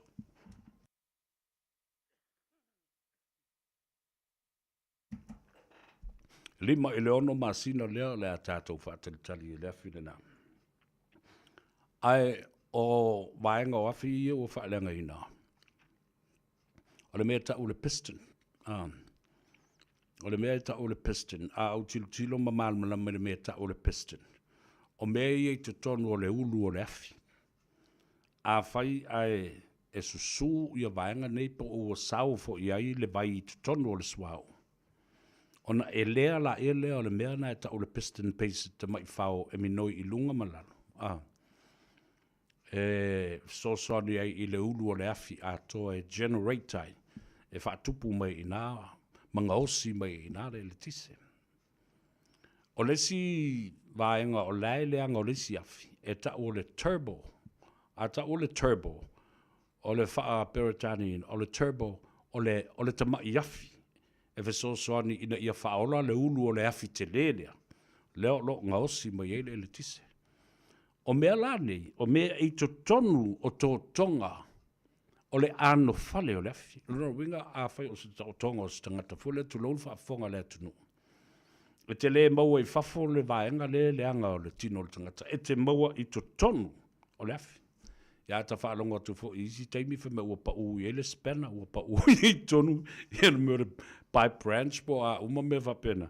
Luna winga la pa ui tonu, i a le ta vilia le afi, le ta vili le afi. Olo na winga, o la ka ki e kongre mea whainga ruenga le nā alai vilia i ai teimi uma. Ria ma whaaleanga i nai tō tonga o le afi. Whema e umi se teimi e tau te tala e ma au mai. I whafo mea ia. Ia a te le afi. Olo na winga e punga a ko i e kanga kai ko konga. Ea mai. E te tau la o na tape a toa lava le system. Iwa. It is a dangerous operation. The whole electricity system and supply needs to be turned off completely, period. Le ma fai na fai singa luenga. E ma tau tia le onga onga. Ma le a fianga o tangata fai ngā luenga. Mai e ono manua ti ngaina. Pe mai maua I lava se soifua o se tangata. Nala le nā Samoa. O le mafuanga fo le nā Samoa sani e ono o tātou wa ai atu. Ia o whatala noa le fionga le Limin Star. E wa ia le matanga aluenga le APC. O whaato ese ma whaasifo mai I le atunu. Ma wha maulalo mai. Na ia wha manino ai ma wha malama menei. Ele foi la tali tulepa. Ele o se vaenga le te tau ona toi o iai ia te tai o le malo Samoa le whainga malo fau leo o tulai mai nei. A mai se fionga I minstam. Ile toi tau tu uai. Ile whainga malo o tule epa sa iai. Ile fast food tau sanga o tuana ia. Ai o mea nei, o masini nei. Ma I tu ai ngā system and operations like this, sa te tau lava, o nā sia, every 5 years, te lima tausanga mā siasi iai, I tu ai ngā systems and operations, lea sa whaatino, lea vai teimi ma lea vai tap. Atula iei le whaasfulu mon tupu tausanga o tuna iatu. E whai asi umitele. A le o tau nu tonu mai lava le whai ngā malo fau. A ua o fo I le teimi, ua tatau wai o na asi iai, ma toe sui atoa, the maintenance is very, very crucial. Ia mana tua a o lo le teimi te tanu wai, ia umana whaata oto waia, malolosi nei, o na tanu lo lea. Whato a mate lava I mea te tupu mai le peo le tise, ai matua le loa. O te lei lope I eise system a toa whapena o umona whata oto. A face build-in print-out o le electric system a toa. Computerized and digitalized. O le wingo le upu le nā. Pe iai le technology le nā. Le whaiona whaonga me o masini la iti computerized cars, engine, turbos. Nā watu lava o le tamai masini le nā, sulu te tonu. E tau mai e le masini lea, le diagnostic o le location le ta o toile waia lea. O le nuu lea le ta o toile waia lea. O le mea lea mafua mai le afi le fea. Wa iai umai te tonu i. Ona le ola i lea so ona ta eli ak whapupu aku le mea whapuange le mea kipi ange la aula i o kipe. O sa o lava i le pongai, ma le pongati au tū o le whawhita uli o tūlai mai. Ea e lea o ngā nā me ua watu. Tilo ai se technology fau e mawhai ona tilo iai. To be able to diagnose the problem and show you the location and what the problem is and where the location is. Watu ngā systems na e tau na tātou whai. Nai lo le mate. Pei kako o siaki o. Ia na alu atoa leo le taimi le e linga o le isi mele i mo siaki lea mea mai. Ai leo tilo te tonu. O le computerized diagnostic system that will tell you and pinpoint exactly where to go and look for it. Mea lana lena tau mawhai le fionga le tamaitai pāre mia. Whaamanatu mai i lea tunu. Ia lava tātou pusa on sai. E le whaingofie.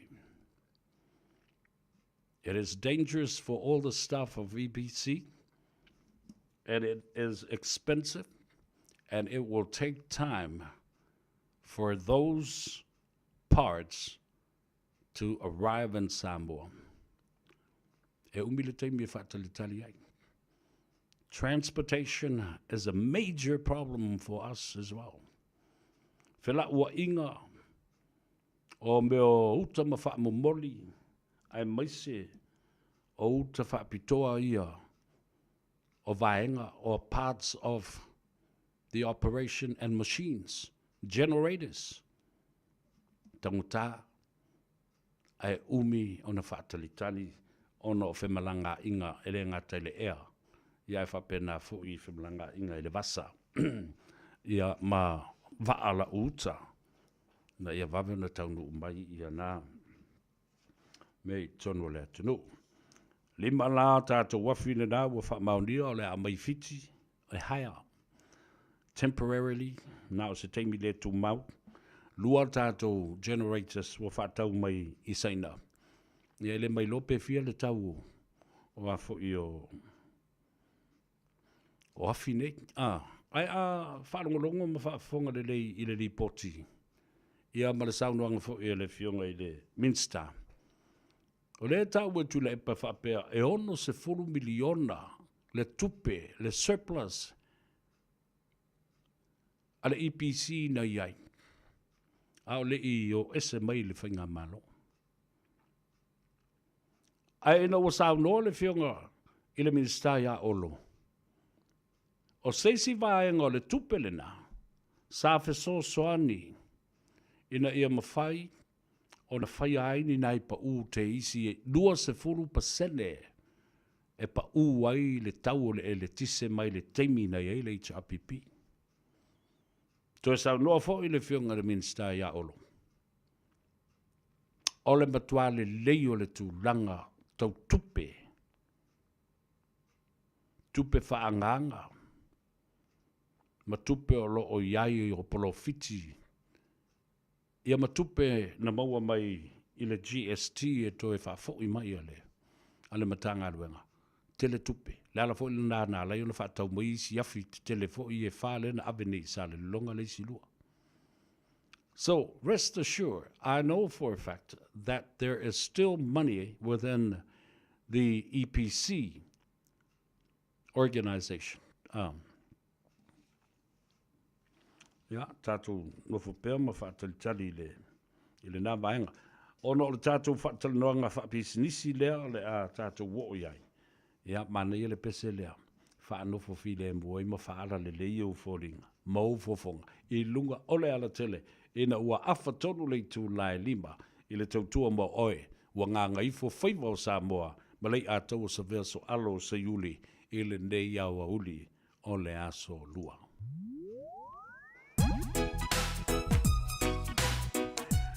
Tala noa ele te mai tai o ati mai le tātou whale tapale le Henderson Cars. Pe a tātou fo I mai.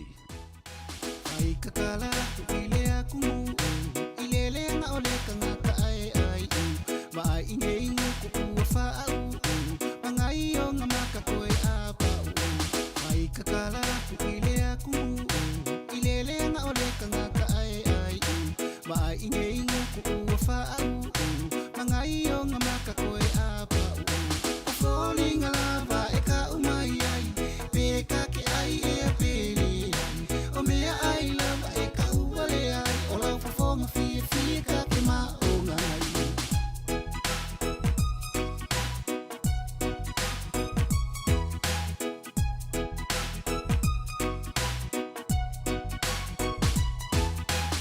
e ka ke aka e pe ka ke ka pe a over ai nis fo I ai na ka ke a fe ko ai fa a bibesi ke ia fa si ai fu a maka e ka ke aka e pe ka ke ka pe a over ai nis fo I ai na ka ke a fe ko ai fa a bibesi ke ia fa si ai fu a maka ke le ai fu a male mau e pupungi ai o sianga ai ma o alu akula ba ila u fe au ai fa si ai fu o sianga fanga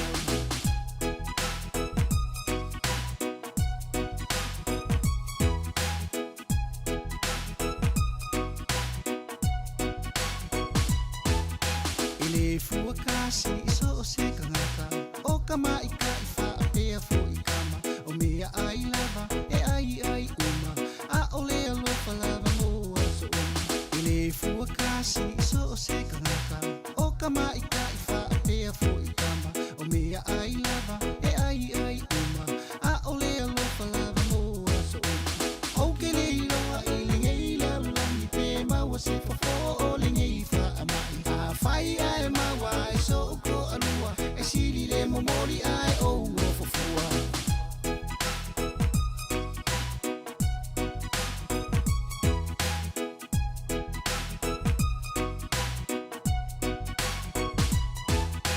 e sili lava fori na causa fia pe ulu male niki ka ke ai fia I le felangua I mai o mea kau ma fai pupula mai maka ele ai masi Ia le na, ma reko pai late e teru mai no mātou nuu I asau. Ia male pese le ngā ke fiua ngā ngāro ai umalo a wape I o ngi makau se lulu ilo ai u ai fasi I fu makamaki a ea. Leo fatasi mai le mai tai o ati mai le tātou whale tā vale.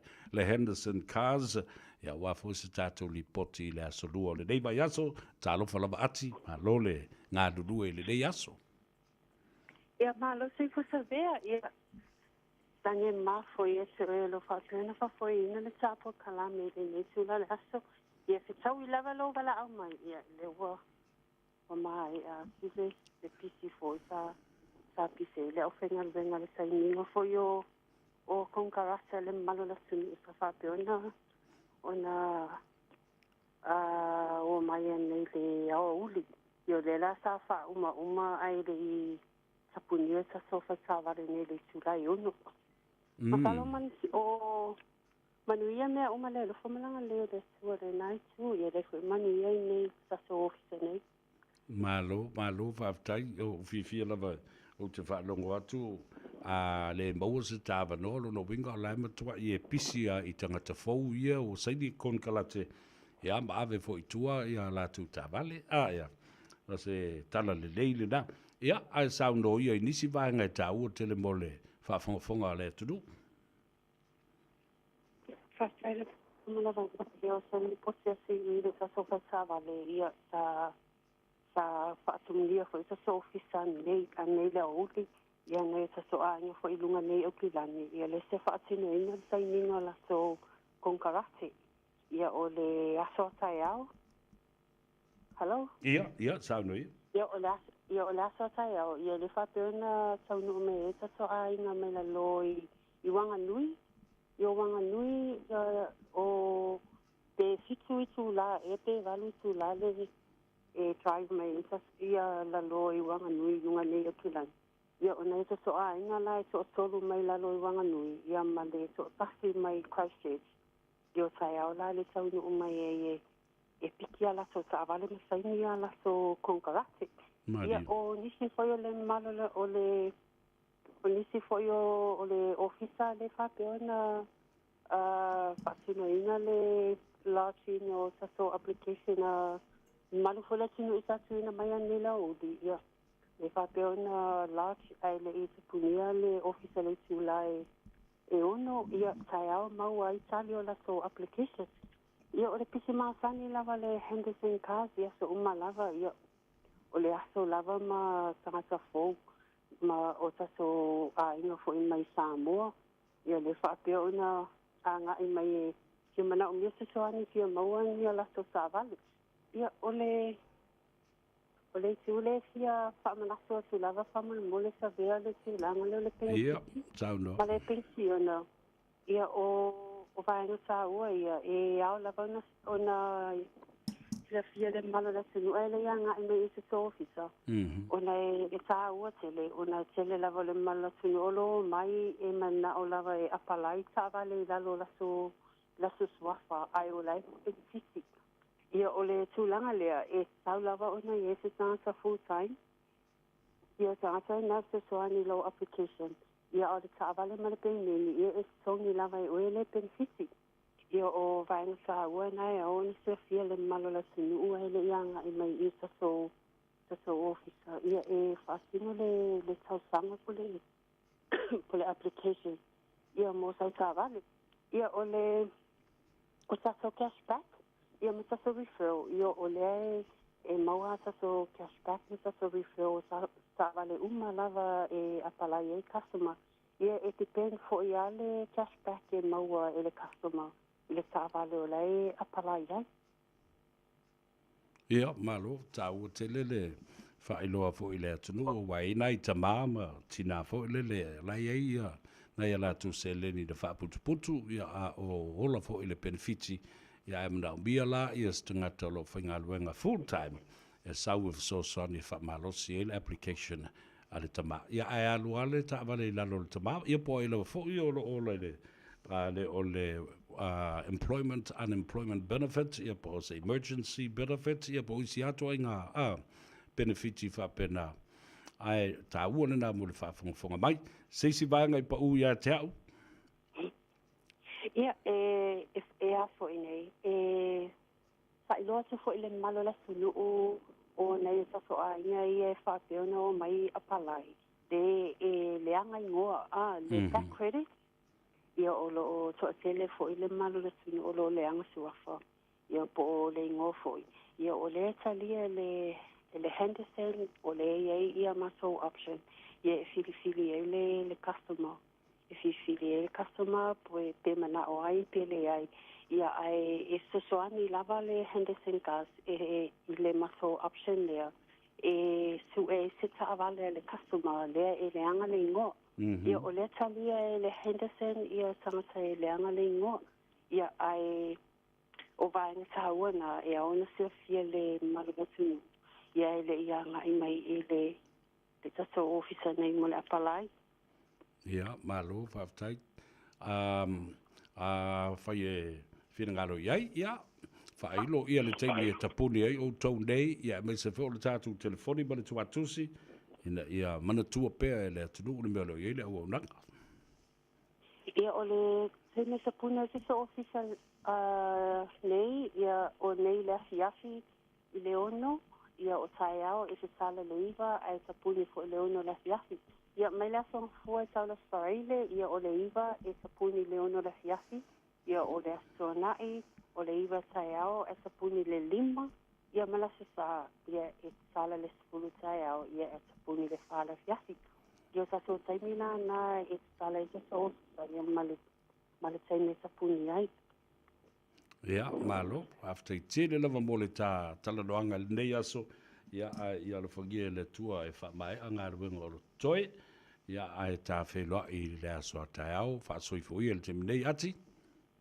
ia whaasoifoa manuela fiaka sa vea alo whaasu ia whaapena foi whaasoifoia ia o le tamaitai o ati e fai mafonga tau moli o le tātou pūlenga ma leo whainga alwenga ale Henderson Cars i le tuatusi se lau wivas fuma le wha Cavendish Drive i Papa Totoe i Manukau ma le telefoni e le aise tongi o varu se lau fitu tasi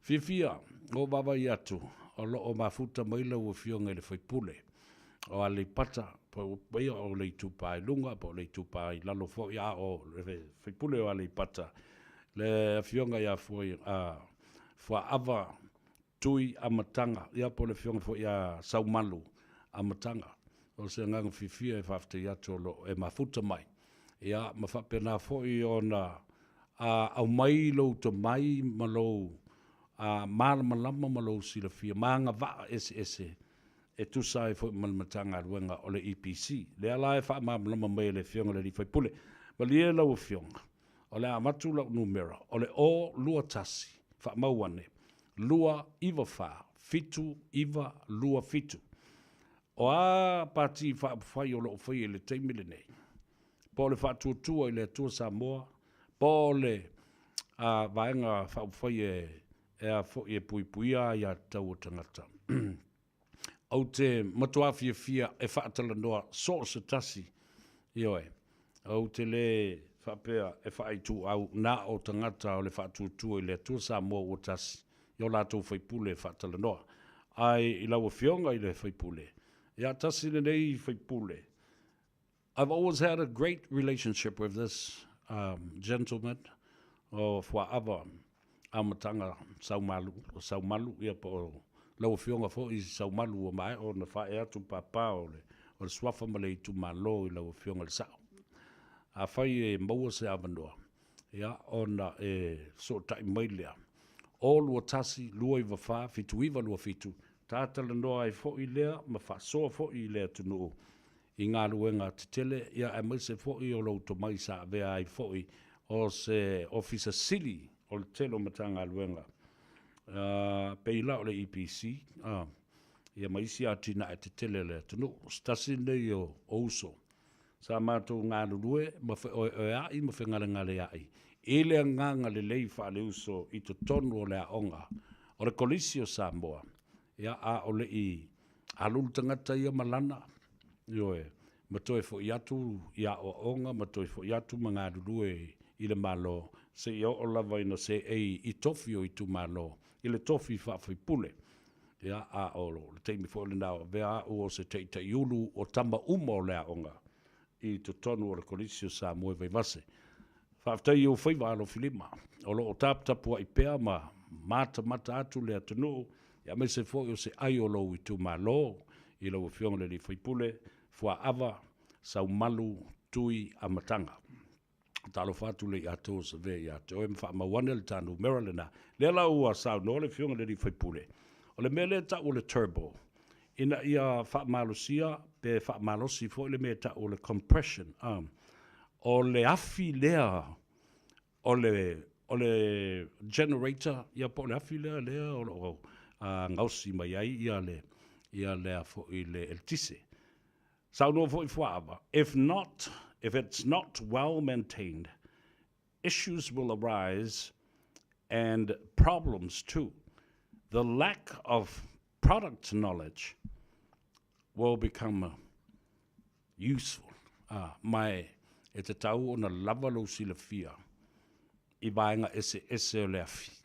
E mawhai ai ona e malama le le i ai. I me tau na sui now, nei mātai au, mai leisi lua i le tolu tausanga o le a mua mai.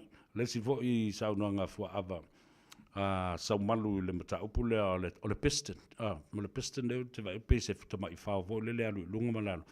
E a tō le i ai. The piston is a part to complete a 4-cycle stroke for compression. Ina i mwhai ona produce ai i ale elitise.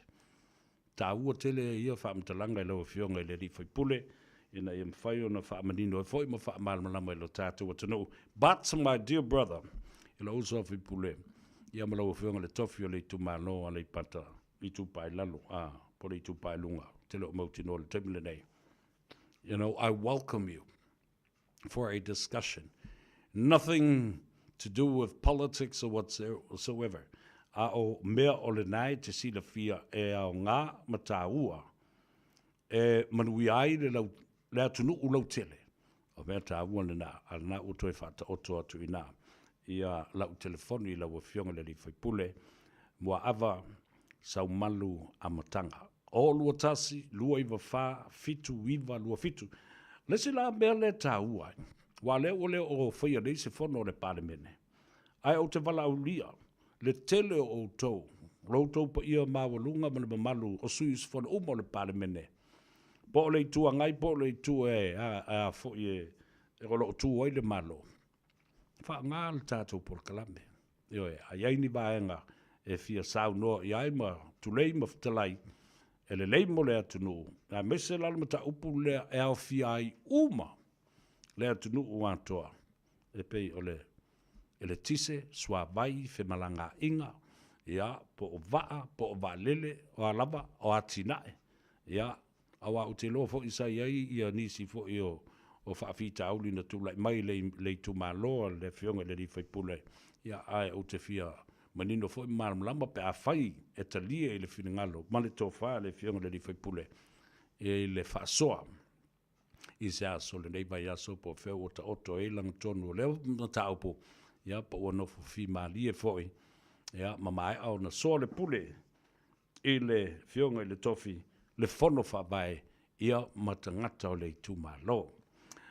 Atalofa ia Reti Simanu for mai. Financial compensation for damage to public electrical appliances is warranted. And of course, I agree with that, Reti Simanu. Ioi, le mea na taua e te tau ona tilo iai. Awa ele o se o tangata. E ona ia, tangata lau tele ona ia. And these electrical appliances are very indeed expensive. E taungata. Ioi. A le fo ia masao le tuainga eletise, mane malosi o le eletise e a ngai appliances nei e vave ona whaale ngaina. E mana ia fo i la leo te fasili atuai. I le fionga ia saumalu amatanga. Po le fionga fo i le whaipule o le tu maloa le pata. Pe wale ala ngā te tau i foi. O na whautua ina le fionga le Minsta. Awa tasi na fsili tu fsili le fionga le Minsta. I le whatutu ina oni baenga oni transformers. O te loa po iei transformers. Ni transformers ele atunu o e mawhaiwe e ona survey fo i lea i tu malo, ma lea i tu malo. Awa o le tā ua o le mele na o le transformer. Le lava o iei transformer la iti fo le private transformer. Ma tamai masini na. E whao ngā i tu malo, ale fo e whao ngā lava e tangata i o mai whata watolo atu transformers. O le au ngā o le mele o tamai masini le nā. E na mwhai ona fisoa ni e regulate lo inga le nā tala po o le safety concerns fo i ne i mā losi tele le wila e a ngai i se mea whai ngā ruenga. Po o se ulo, po o se tipoti, po le alava, po o se masini tā mea, po o se pusa aisa. E mawhai ona whaatonu atu e le transformer, le mā losi o le eletise, ma le toa i ngā afi o lo ola ai le mea tōtino lea po le appliance lea. E regulate ai ina ia pāleni le malosi o le afi e luatu, o le afi ma le eletise o le a supply atu. Iai, ia le na, to e 10 minute tali tu laiono i le tu mo oile si ufongo Samoa.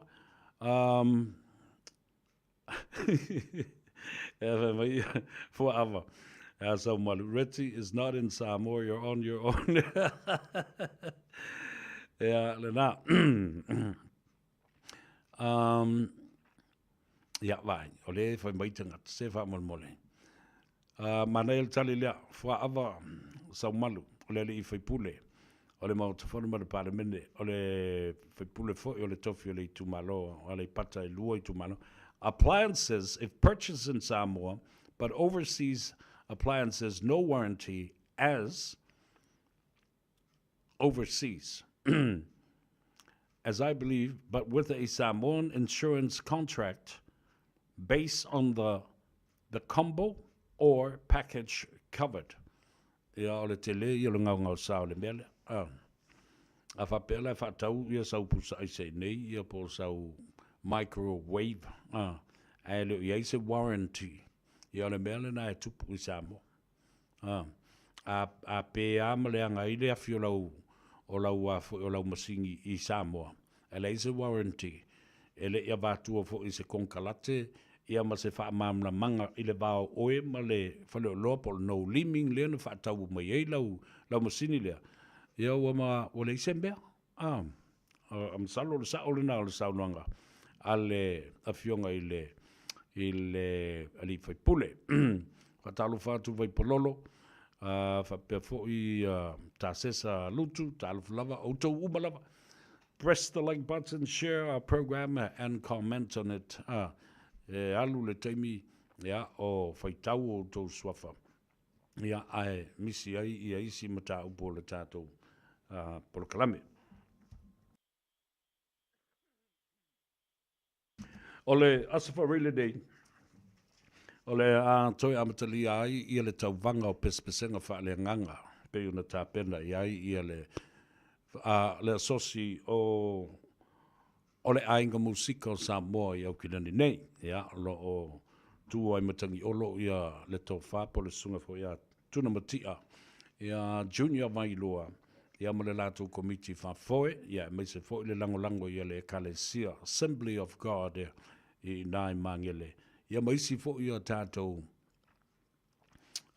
sponsors po company fo lo lātou lango ina, ia lea lava whambu moi. Lea la ua mai o na pepese ia sui a tau wā e tusa ma le whase fulu ma le ono. I whase fulu lua le whase fulu ma le ono. Lea ua tolu aso o whasolo le feelinga. Ua uma atu la tātou preliminaries ma ua fili mai ai i le whase fulu ono na tangata e to sfulu ma le to ono o le a pepese i le quarter final i le aso whareile nei, male semi-final i le aso tonai nei lava, mai aso nei. Ia, matawa lunga loe le tātou final. Ia, po ai o le asola male siampini o le manu malo i le aso sa, i le afiafi pe mai i a tātou sauninga lotu, i a matātou tonai, fo i matau mawhtanga o le aso po ia. Ia, na tātou anga i a tuai lea i le whansa. Ma le maunta tāpua i le na o le Samoan Assembly of God i mangele. Wha mai a matawalunga iai i le tātou tau wanga o le nei fo i tau sanga luafe lua sifun ma lima a o tātou tū la lata e wha manatu le eseta. E leo tau wanga la o le eseta. Ai o le tau wanga o pese pesenga wha le anganga. Wha lata la tātou i le anganga moni.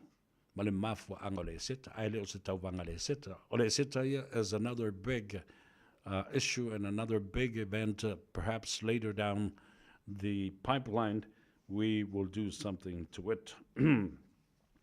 Ma whamana tu e fo le tātou seta. Ia, masalo ta eo e lau o tawai le lisi. Ai o le whautuanga mo o tau ia ua whamlia ina. Masao mai le feelinga leo le preliminaries a nga i le studio. To e mata i a tātou videos na pue. O a ko meni mawhautuanga na watu i le au whamasino. Tata iai i a sou manatu. Ia na erula ia le toi tilo le video. Ia mato e alua nga o le studio toi tāpena le lei ai. Lau backing track. Ia matango fie lau performance i le quarterfinal on Friday, semi-final on Saturday, and then of course the grand final this coming Sunday. I le tuatusi tolus fulma tolu A Andrew Baxter Drive i nai mangele. Tolus fulma tolu A Andrew Baxter Drive i mangele. Manelo va vertu le itai na leon. Ina wa mata i le tatou feelinga mo po i e tolu as whareile as tō nai a sā lena sa i mawātu nei. Mata, masalo pe mōle tō se la. O le as tō nai, wāwai atu o lunga le tolu se la. Aso sā loa ananafi, talatu ananafi. Wāwai atu.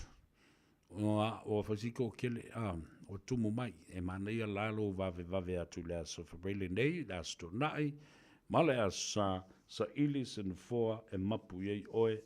O se, it's a family activity and a family event in the weekend to bring about joy, a wonderful atmosphere and environment for the whole family to come and enjoy it. Ta wole na, sfuta la le ulu fale mole tangata matua. Ya ai se lima ta la mole tamaititi a mata mai le sfulu ma le rua tau sanga le matua se i o mai i le pepe whātua a whānau. I e kokongi whai ma le pepe e? E mawa ai. A wai maari e wai tu te wawa ai mai e o isi lunga pepe se o meo tina ua mātutua. O le ala na e la ngona ile nganga fifia ma le nganga whaafitai. Ele tau fiofi mamau i le tāleni. Tina ma ta mātutua. E tinga ua siri atu le tailima sefulu tausanga le soifua mātutua fo i o isi tina ma isi te mā. O la lava e tau ma fo i atu e whai le la tau sao. Ia o le sao tau o le na. O ane i ne ngō fie ia le ngona ma le manatu whapea matua ma le ele uni tauwanga i e taunoa i o tauwanga ta maiti. Le ai. Lau sao ta ua le nā, ta mamtina matua, ia, ma lau tō fo i tā neni, o li poi ai, ma awa uina ai, ia le whanau la iti. I le, nei fo i vai teimi o le soi fuanga. Ia ngā rore o riski ngā e pese mai lunga, ai kā mo e aku ia, ai kā mo e aku ia ka maiki i sianga whanga, u mauru i lalo longa rausa kiki. Vaksole! Skula ki o mai e po e mai ka mai ki ia wa spoil a ele pese a le tina le mana nei o leo o leo o isi tina o pe pese fa le nganga nei ai ngo baba ai i le sou ngai ki nga i kemi o kalavou ma pe pese me o fa ili fo i night clubs Io kala foi ka kukari ia wai o le mea o le true story ale na. Walu ta vidinga o matangi. Io mātutua foi o le otoe o ni nightclub. Io mai lo sui lo mare fati le pese. Ngā praise the Lord an mere o fai. Tā ua. Io, ele se mele anga le mea tā ua. Sui le faki o lau pese. E kari e mea lau fai. Ia, alo va taile tātou tunu le lava pele, lava papale. Ia, whapena foi ia lewe soso ni mai le au mai o la ngona mamanatu. Whatalo whailo tō whine ia Naomi Avia. Ia, whapena foi ia kamakiki ula vale leo simanua. Alo whatu le tātou tina le fionga e Fortino whamele. Ia, whapena foi le fionga e le swafa. Ia le malu tauma oe. Ia male tātou ainga ima tā utu le whanga. Aftai ua vela sa kako kokonga omi. O se pepa koko fo i kuri mai masesi. Vai palolo tala mai vau. Where are you watching from? Ia le nā. Press the like button, share our program, and let others enjoy the program as well. Sipi kaku, mole ata, mole fifia. Ai mo ai mea o ngā. Ia e te nofo fo imba, whaawa senga i lo ma fo fau. Ia na ola ere, koe visiri whaavare valea. Ia. Ele aso la na nafi. Nang leo to i titi tala. Sa ufitana noa, ele sa noa ngā le fionga tume tai palemia. Fiame claims there is a political twist and turns behind Lisa's letters to overthrow her position as a prime minister after 2 motions of vote of no confidence were derailed in parliament very lately.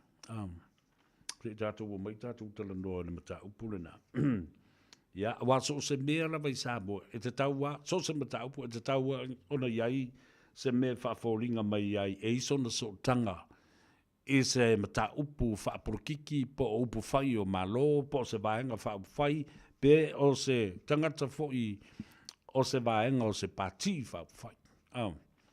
ta upu ese a la tātou o.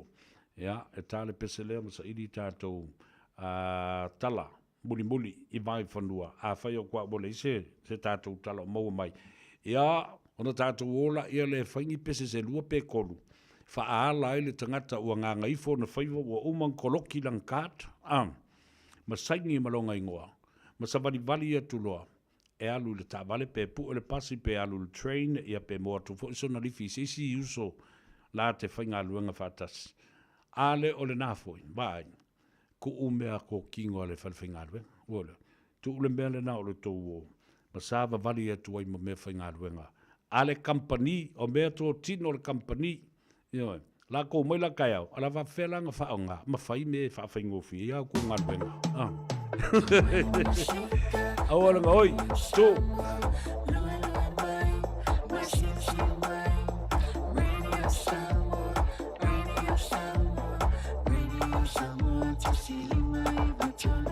Radio Samoa.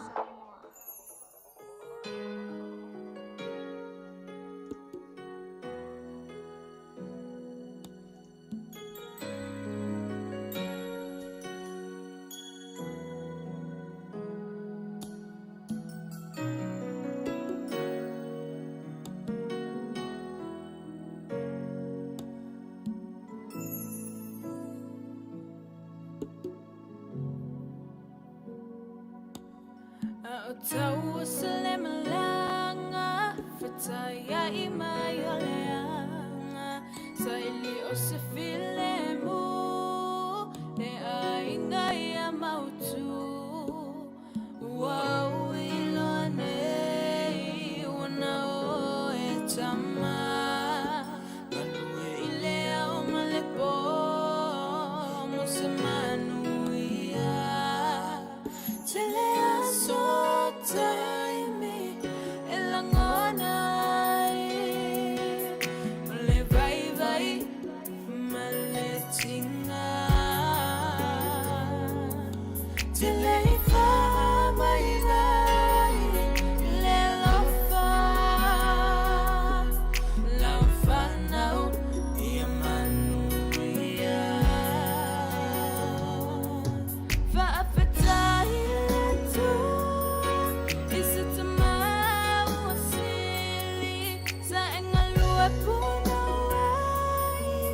Vai no mafafanga, matutu tausia.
te tausia oe ia maloloina whaafiafia oe.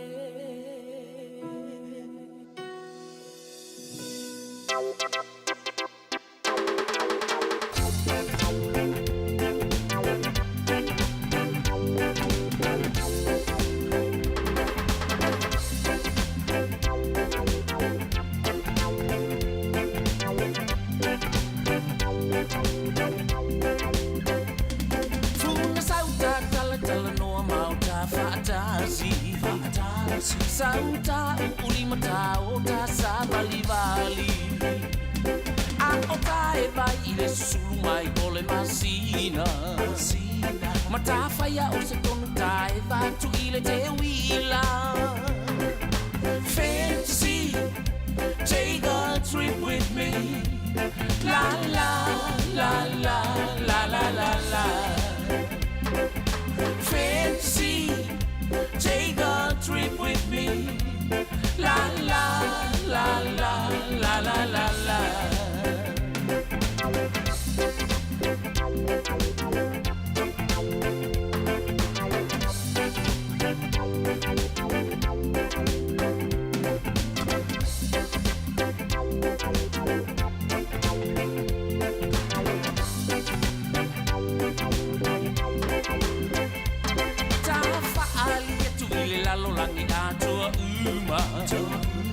Ole alofa ua mau pausani o tāua lunga Olo o tū mau pēr le au le o fōlinga Fantasy ele ai o se tasina te whaalua ina Fantasy, take a trip with me La la la la la la la la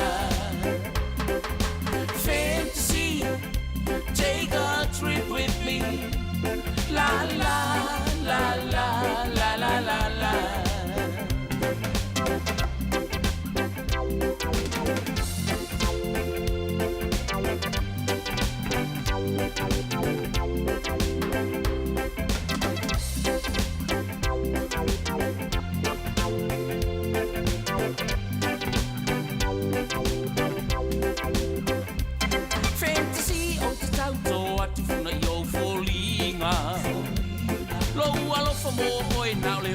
Te whaamutaina Avea umawo ai avea oi ma upenina E te songi mai o songi atu tālulu lima Fantasy, take a trip with me La la la la la la la la Fantasy, take a trip with me La la la la la la la la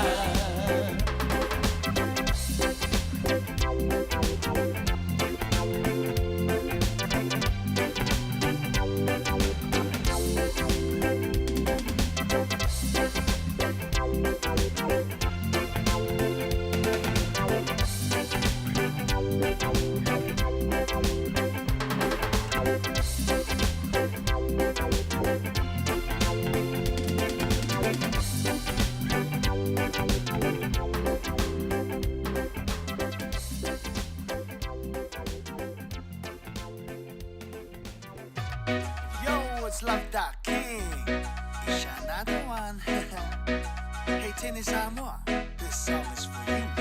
Ata mai teine, usumai ile pese. Si ilunga olima, luwe ma etene. Awa eke babole, ia amu maya oe. Aipea alfika, se ma ese masiva. Awa kekea ile au makamaka, le au sipi ole loko leana. Ata pea oe tine. Ata oe la upele, ata oe la upele.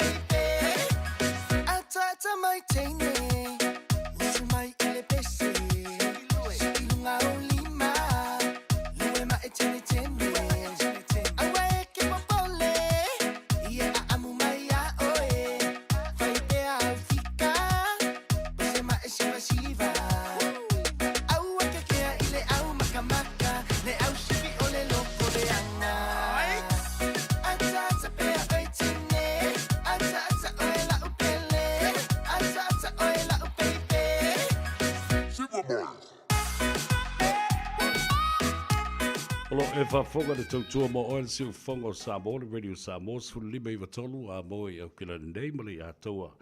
Sa vea se iuli so alo i le au uli fo i le asolua. Ina ua ngā ngaifo Faiva o le atinu.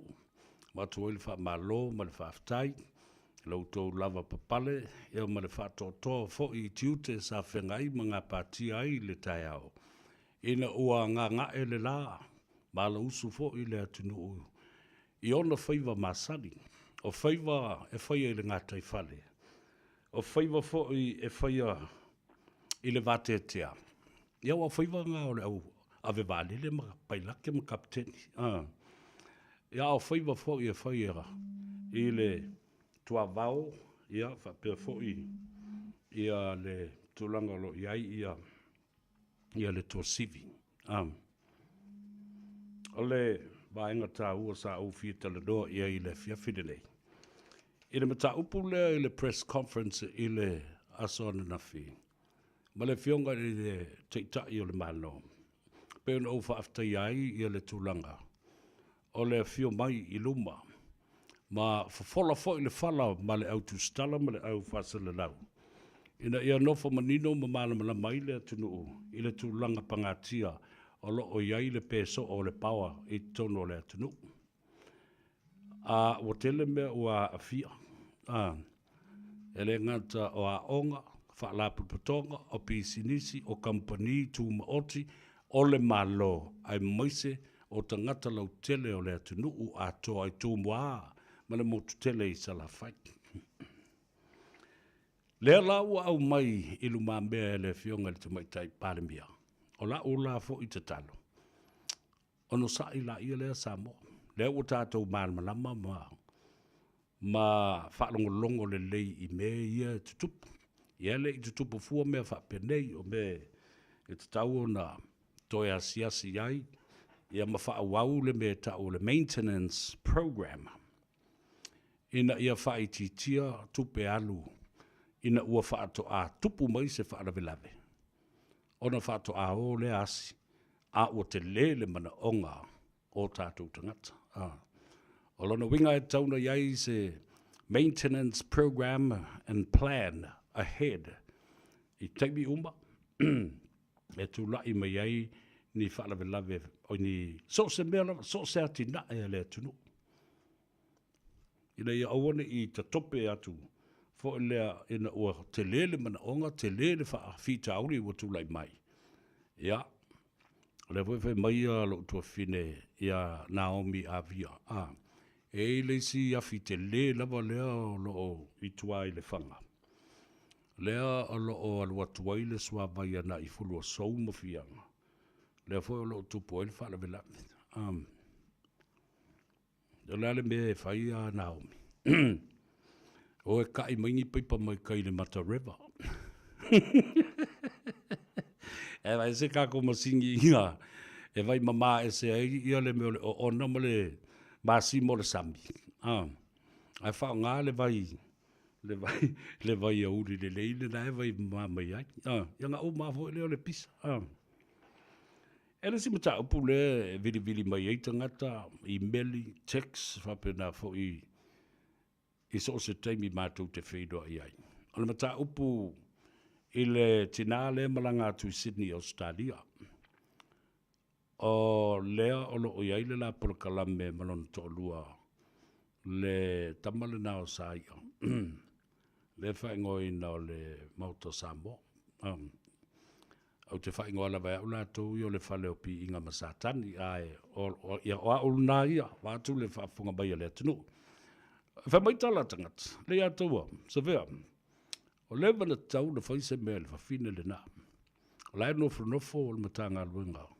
O leo, ma le fionga le komsina, ia whapena fo i teitai o le itu o lo o tū malo o le whatuatua i le atua Samoa i upu māta ngā i le lafo le whawhine le nā.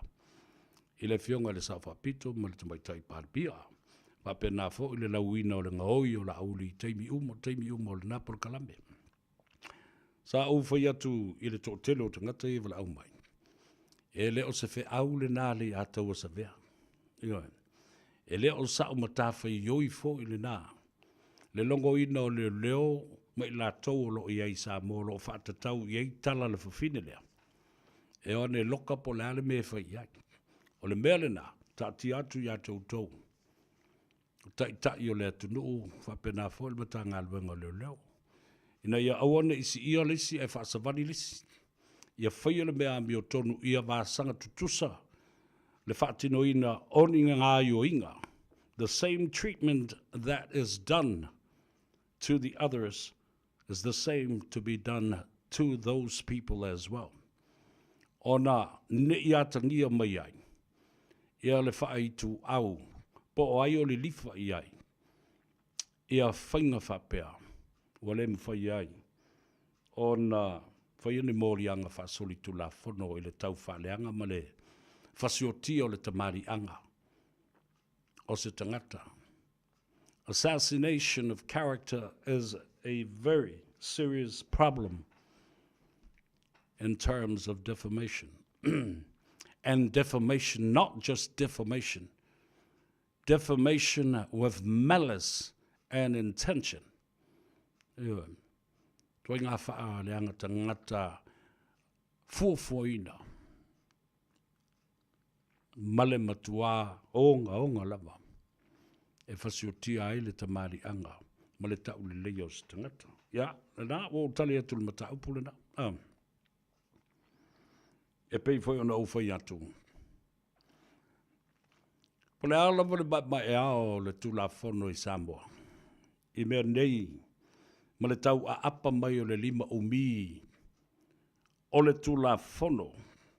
Whapea ai e whaonga ina le tula whono international law of extradition to extradite some of our people, our colleagues, o tātou e whaia le Faiva nei o le au whasala lau ma le au tūstala. E lau ni tala na whatu atu, ma mafu atu i New Zealand ma atu nui whafu. O tala na originate ma mai Samoa. O na tau nuu mai loa lea, e o lava i tūstusinga wailunga o penga te whailangi.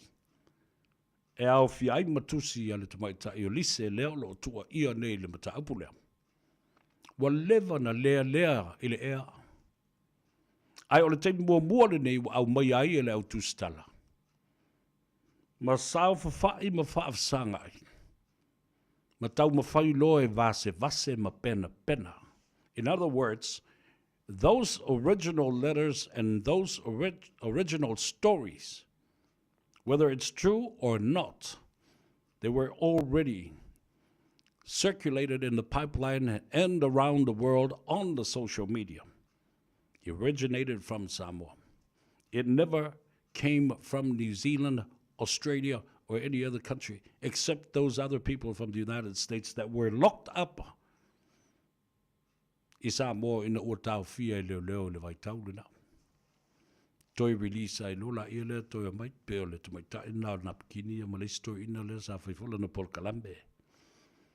E le toi tau a whailo o la tau loa masila fia le le toi ina o tiu mal.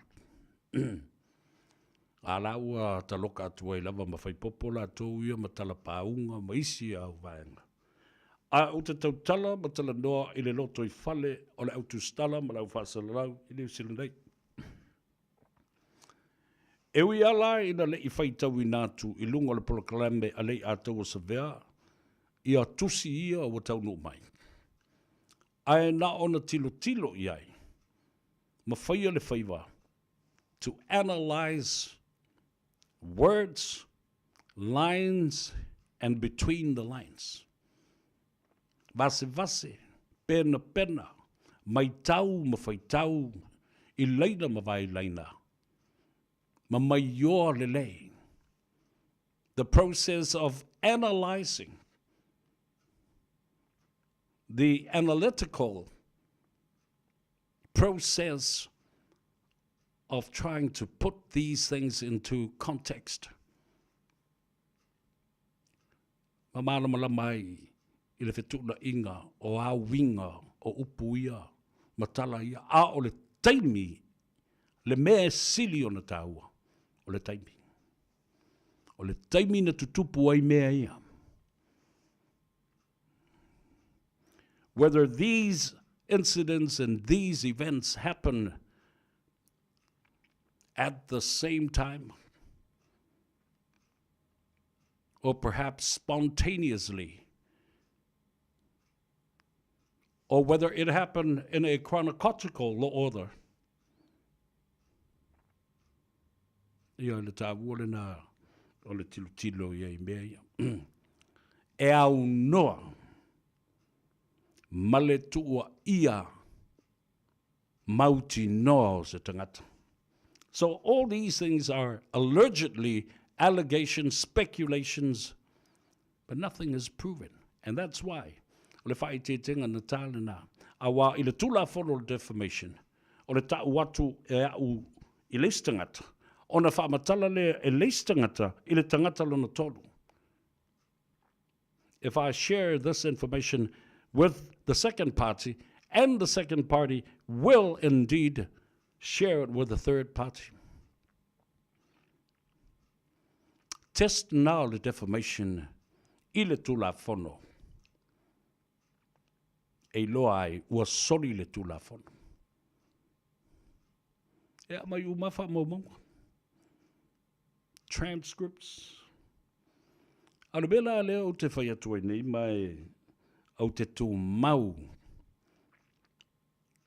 Ile usiusta ia, the code of ethics, ile whaatinoina o le tātou ngā luenga, according to the principles and the standards of broadcasting law, ile atunu o le nei man tula whono. Ile o se mea te tau. Le tau mawhai e avatu. Wha soli tula whono. A waile I wha maonia. Ni whainga wha soli tula whono lau tu stala ma lau wha salalau. Wala tau whai aini tua inga mawae ma le matu ia. Ma le anganga moni ma le mautinoa. Wha sanga inisi o lo ange ngia. Ma lau manu ia o la tau ingoa. I tua inga ia. Ia. O le tala le nā. E te tau oi ona toi mawhau. I le taunu ungo mene. Wa lea la wa tātou no nofo nei ma whaatalitali. Ina ua toi tū lai mai le te maitai o lise ma whaapea mai ina ua uma on a release on bail. After she was released on bail, she made another appearance, another live on Saturday night. And it seems to me that Lise has stashed away the real McCoy evidence. Yeah, let's see who's going to have the last laugh. And secondly, whether this issue will end up in front of the courts. O ai la mori mau o le avala awina. Mori mau o Lise. Mori mau o leo leo. Awa ole moli mau sili o na whaatalitali I ai. Ia le whaamsinonga ma tangata uma o le lalolangi ma Samoa. O le moli mau tutu o leo leo. O le fionga il tamaitai paramia. So whether is she going to be subpoenaed to stand trial or take the stand to be the main witness of the police and prosecutors. Because why? Ai se ale mea leona o whapenatu. Nanga ile tula fono. Lele I whaise tangia ale fionga le sa whapito. Lei foi sona langorna e whaulu se tangi e tusa matusi alise ma le tau whaleanga lea o lo tua I ai. O le mata upu ua mo mori lava I leo leo. O la tau lava mori mau. Ai te tau o na whaalangolango. E te tau o na tali mai le fionga le tamaitai paramia. E ui lava matulai ile I tū e tū ai I a mori mau. As a main witness to a trial that has been brought by police, not the Prime Minister. Ona tilo la I le iai. Pele ua whaatasina ai e leo lana fionga le tamaitai paramia. Awa au nei na fina watu ia lo ia defense team. Ole ala tu sitting ia le fionga ile tamai ile afo ile po i lava le fam sinu sili po ole fam sino sinia ole afa malu le fam sino ngane nei. La tu te vala au wina le tamai tai pale mia e tali I tua inga mamorianga ia. Le ua whaasanga ia lise. What will she say? And what will she do? Will she abstain from taking the stand in a trial that is of high public interest to the nation and to the rest of the world? Whātua I fwoi. O le tusi na ave o I le fionga leo mamalu o le malo, malelo ia sili. It was a cry out loud for help and assistance. Tasi alo fai tau le tusi le na. O le tangi le pu mate le te maitai ua molia. Alo fangia alo na tūlanga ua iai. Her safety is compromised now. Anybody could kill her at any time or anybody could assault or attack her. Nal me tauna fai. Tu le teine I lalo le polkalame whaapitoa o le nā iai a leo leo. The Special Witness Protection Program. Wa aise atunu e ave iai. Ina ia malutia lona soifua, malona saunga le mu. Pei ona whaia fōi I le mori mau. E winga I le maliu ma le tangata valeina. O le fionga le minsta ia runga lau. Whatoa avatu a le mori mau mai New Zealand. E tū le taimi o le mori. Whaila na mori mau. Ina ua whaatino le whaamsinonga. Talo whai. Ta whi. Ni mea o le atutula I mai. Wa o le ala fo le na. O le mawhai ai o na avatu le te maita. I o lise I lana saunoanga le na whai. O le avatu o le ato o le telefoni. Ia ma le laptop. Ia whaatasi ai. Mapuenga o leo. Audio recordings. Aisea. Na ia whaonga ina le vaenga le na le pe o na whaonga. Le Fifth Amendment. O le tula whanu whaavai o le puipuinga. O le sa o le tonga. Ma le a ia te tau o le tangata. I le tula whanu whaavai Amerika. The Fifth Amendment. O le whaonga ina o le tāpuni o le ngutu, masipi o le ngutu, le winga o le tala. She had the right to remain silent. E le tau tala. Po o a whisiri e fia se lau, ma fia se lau. A leo leo. Wa ia whaonga ina lea ia te tau le nā whaatu la whono. E le mawhai ai ona ia tau talatu. Pe momoli atu mea ia o mana o mie leo leo. Hard object evidence. Aisea.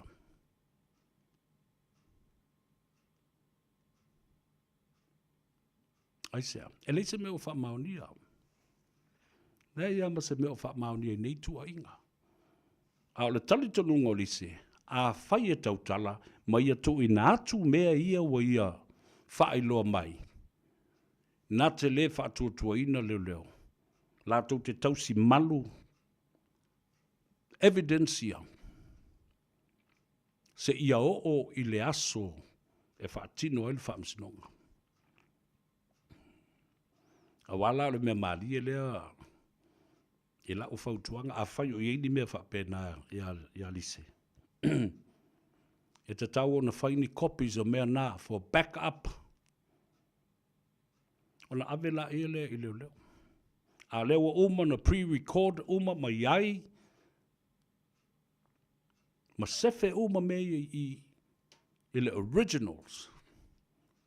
Alo na foi ni copy avela ia le copy a tatitia pe originals ia malu pui puia ina ia aua ni toi tu la I mai le mata upu I le fiwa sue evidence against Sam malana telefoni I le taimi na tupu mai le whana velave I le hit and run ia tua. It's only common sense, ladies and gentlemen. And now, the issue is out to the public interest. Se vanga na wa mai se whatununga mai I le whaamsinonga mawalunga or a court order to say there is a suppression order in place now from the courts to stop people discussing the matter pertaining to this trial unless o whafonga ia. Me lale na tau lana whai leo. A mai se court order. Tau fia o mai le media ma te ngata e o ele tusi lea ina ia aua nei toi tau talangia le mata upu lea. Se ia o le taimi e wala au inai. Langa o lea o ta oto I luma o le whamsinonga. Whaingo fie ia. Whaingo fie, all these things are common sense. Ma ia te tau o tangata. Awa a apa mai le lima malosi e fosi ai se mea e whai ai se mea whaasoli tu la fono le abatuina. O ni tangata whaasalalau o loo masalomia matua ia I mata upu nei. I se awala whaasoli tu la fono I Samoa ai e moifo le ata manu malo le moli mau mo le whinaunga alise. Ona sila sila ma mai mo leo Samoa. Ai e moifo I e malo le whinaunga ala utustala ma le au whaasalalau I New Zealand I whafo mai ua le wha maonia o lātou mōlianga. Lātou te le whaasalawira ni tala pepelo. Na lātou mai oa ma base, ma whaawinga le tusi lea ai le I tāo fia I lātou. I se malo si anga mai le tū la fono ma se whaatununga ma le tū la fono ina ia awane I tala noina ma ta upu nei. Ia, na o wha malama atu wha pena. Nei manatu ele o malama I mātou nei o le au tustala ma le au whaasalalau. A oa o ina ele tū la fono. O le nei tiute ma le nei Faiva. O le tau longolongo. Tau alunga atu leo la ufa mtalanga. Ona o lea tofi o le bai asu nei. Lea o le a whaafonga I le tunu u se talanoanga. Whaapitoa. Ma le fionga I le pule whaatonu. O le pule au ao fo I lea. O whale mai tu maoti. 2 private hospitals in Suva and Nandi called the Pacific Specialized Health Care in Fiji. O le sunga de pule whatonu awao, the director of the Pacific Specialized Health Care in Fiji, Mr. Parvis Kumar. The conversation is about uniting the Pacific region to take care of ourselves, to have better health, long life expectancy, and to be treated fairly with an affordable cost while we're still here in the comfort of home. The Pacific Islands all around the Pacific, even including New Zealand and Australia and other Asian and Indo-Pacific region. Ta ua tele ia le talandoanga le na marifo maia. Why are people going against o lale me o lo te te ai nei le to tele o tangata? Ile vaenga wa umana pasia. The piece of legislation to have an insurance health care, medical care in Samoa, initiated by the National Provident Fund. It's already been passed in 2016. What needs to be done is an implementation plan, an educational plan. Why do we send our people all the way to India?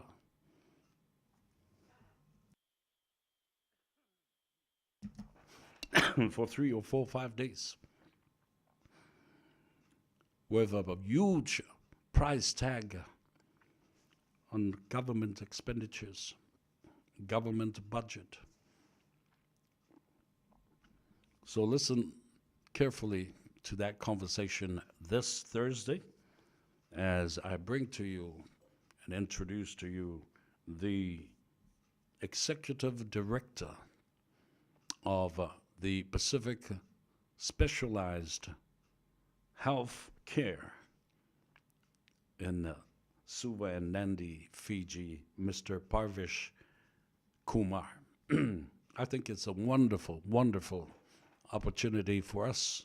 Stulanga lele, what's down on the fatulanga. Therefore, you've heard the conversation when I interviewed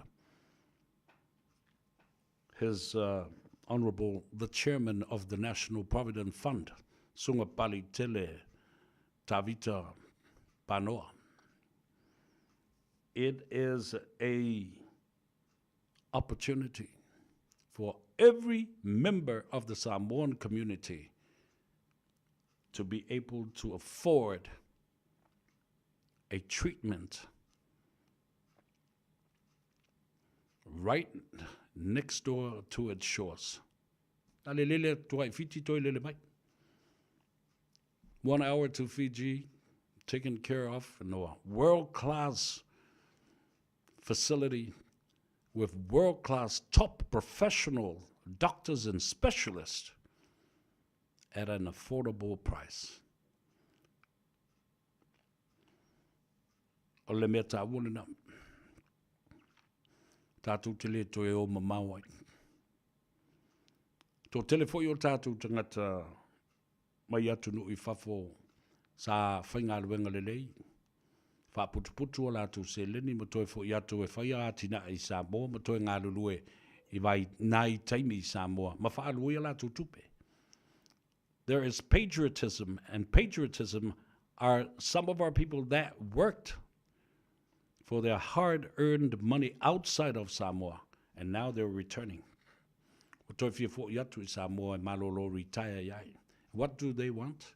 They want a specialized healthcare program in the Pacific, or in Samoa, or in the Pacific region, with doctors, hospitals, top-class treatment, but affordable, in a fraction of what we spend flying to New Zealand, Australia, and even India, that we now have a contract to send our sick patients to. Yeah, lena, le tulanga lena ta ua ele aso tofi aso nei, ya, le whalongolongo ai fo ima, ma whai iai o tātou manatu.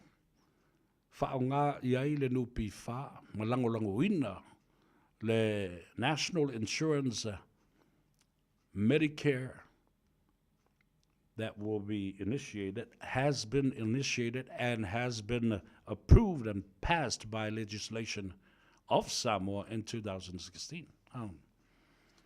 Nā tā wana nā. O le ua toi sfuma le balu minute o na tā leo le tu la fitu.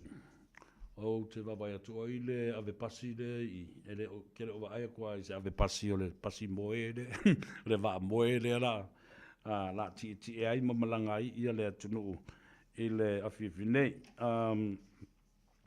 Fatalo fabitoa atu I lo uso ya so alo valuanga timu leu tele ya male fretua fo ya faulu ya male whanau I Brisbane Australia ya whapena fo ia le tamaita ia pue ya o so alo pue o so alo whapale Bishop Yopu ya whapea auto umalama o le tātu ainga le au sa so alo o lo o iai I Brisbane Australia mai si fo ia stete o le malo tele o le continent Australia. I'll end up with this thing. Tā ui o le mea maaria le manatua fo ilo to ino tangata leo Donald Trump leo ona ia tofia nei le tamaloa mai South Africa e ngoa ia Elon Musk o le tangata sini lea anoma millionaire, billionaire le lalulangi atoa e o fo I te ilo ia Steve ia Gates pe o ia na tupe I tupe le tamaloa nei po Zuckerberg fo o di ile o ngare Google ma le Facebook. Wa tutuli nei tangata. Tangata leo na foi ma le whalata wale fo le alu le pensini, alu le mele.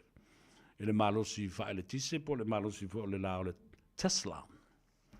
The Tesla manufacturing company has come to an abrupt attack by people from all over the world and all over the states. So se faleta vale lava any Tesla car dealers wale o toi whata wine tangata. Se ta vale tas. Nao le o tangata i me o car dealers o Tesla susunu ma wha leanga uma. Ona fo le lato talitunga le ue ai. Na palota nei mo Donald Trump na ia wha ngā ina tupe a wale te mau aingo le tunu. Aia. Wa tofi ia Elon Musk. Ave i malaki o le matanga ruenga o tupe le Treasury. Nea lau alu Elon Musk. Su e uma whaila o te ngata e whaila ato numera o le Social Security. Ma tau fi uma lava tupe a te ngata sa o le taua ua mātutua ua mānunua o isi o le ini mea nunu whai. Tau fi e toi ma tupe a te ngata mātutua Social Security for the elderly. $72 billion for aid. Whalonga le meo to Amerika. And ko kelo la Amerika ya lo faya. Ua, marisi wea au. Esi wea au Amerika musal. A kalingi e umkua makau kia le tau whaleang. O kelo kau whaleang. Oro o wha matala atu i ate o tau. O le mea lena o tau mana o iai. Ia tula i mai Donald Trump wa uma. Ona o lapa tai o tau. O le second term o le te malolea. E sau ma le sapelu e sa lalo ai so se atina. Ina ia wha sau tupe. O tupe lai wha sau moi. Wha sau moi ia. All the executive orders that have been signed are all illegal. Wa watu le whamasino. Whamasino lava na ia to fear to the bench federal judges that they were chosen and picked by Donald Trump are now a thorn in his butt. Wa tila moli e pe o le tila moli e tu i le papatua ma le no o Donald Trump tu lo whafonga mai e le atunu. E maai ma ini tinga. Wa toi u mai le au. Wa watu mata upu le Donald Trump. Ai wha sanga mai. Ali i wha masino matamai ta i wha masino na ia tō fia. E atu e whaile ngā ruenga ele lele mo Donald Trump. Ua sui o lato mafo whau i wha masino. No, Donald Trumpet, this is illegal.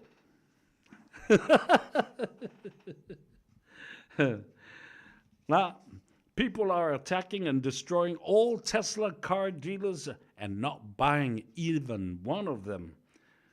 To protect against Elon Musk now has lost over $280 million. And listen to this again.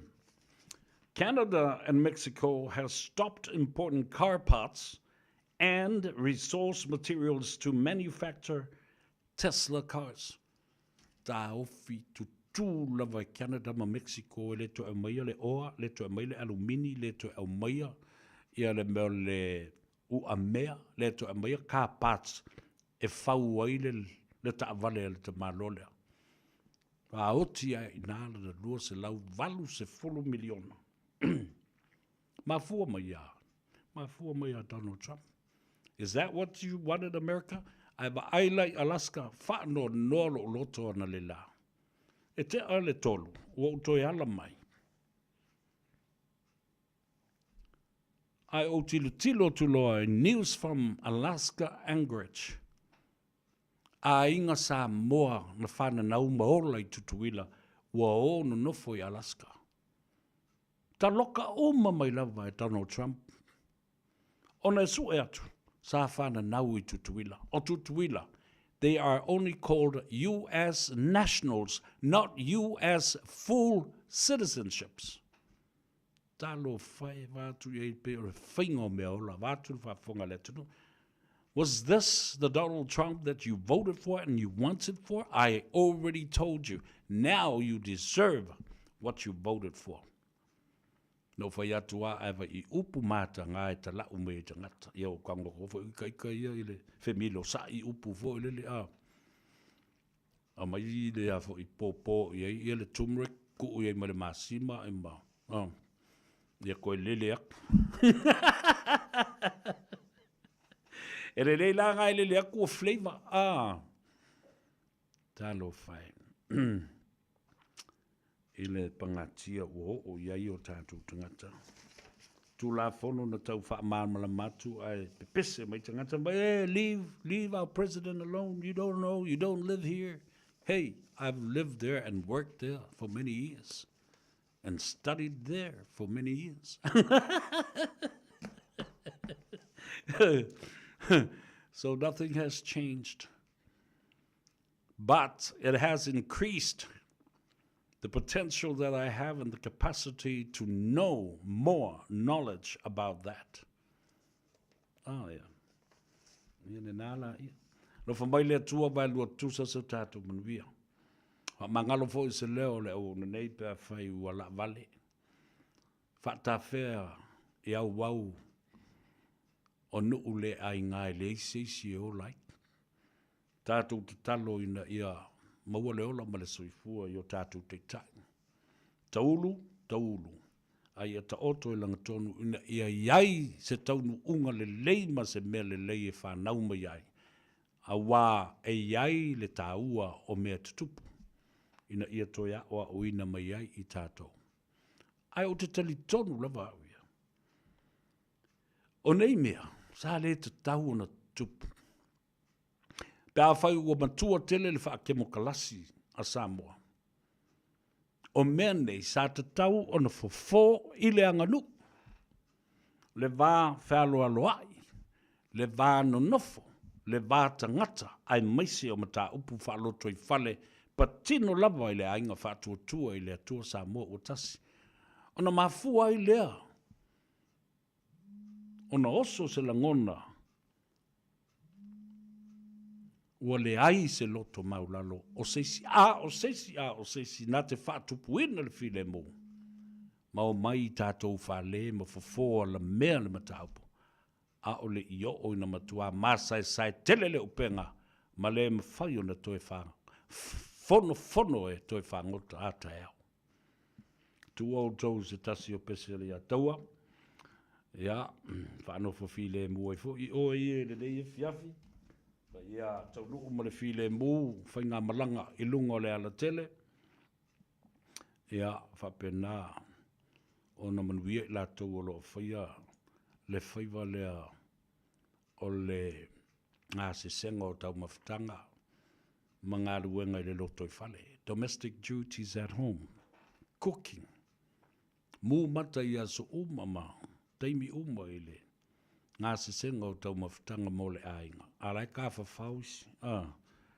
Le a tau se vea mre pese. Le usoe. Maria mai. Ona ua pau o se mea.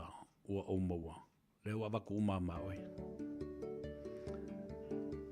Real tātou tudo. Lungo up your folinga. Male tātou Facebook page. YouTube channel. Share our program.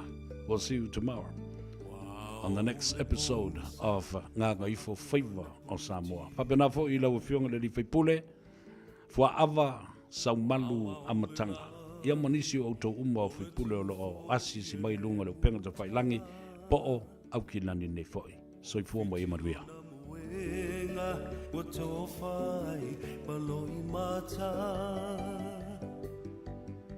Fetilo fa I sono wale tawa ilo na loto Leu sawia o le vai no le e te tau mawhaina Papu mai le pauno le wha amalu le mua e la ina Ia wha amali e ina Pau se mea ua au mawaina Whaalango mai I lo utau au e te mapua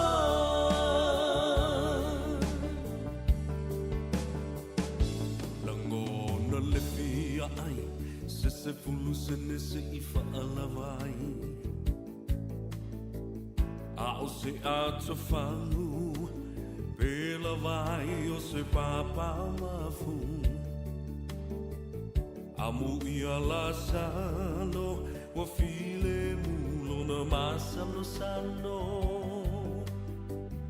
se ia lo famagi o lo uola wale mawhai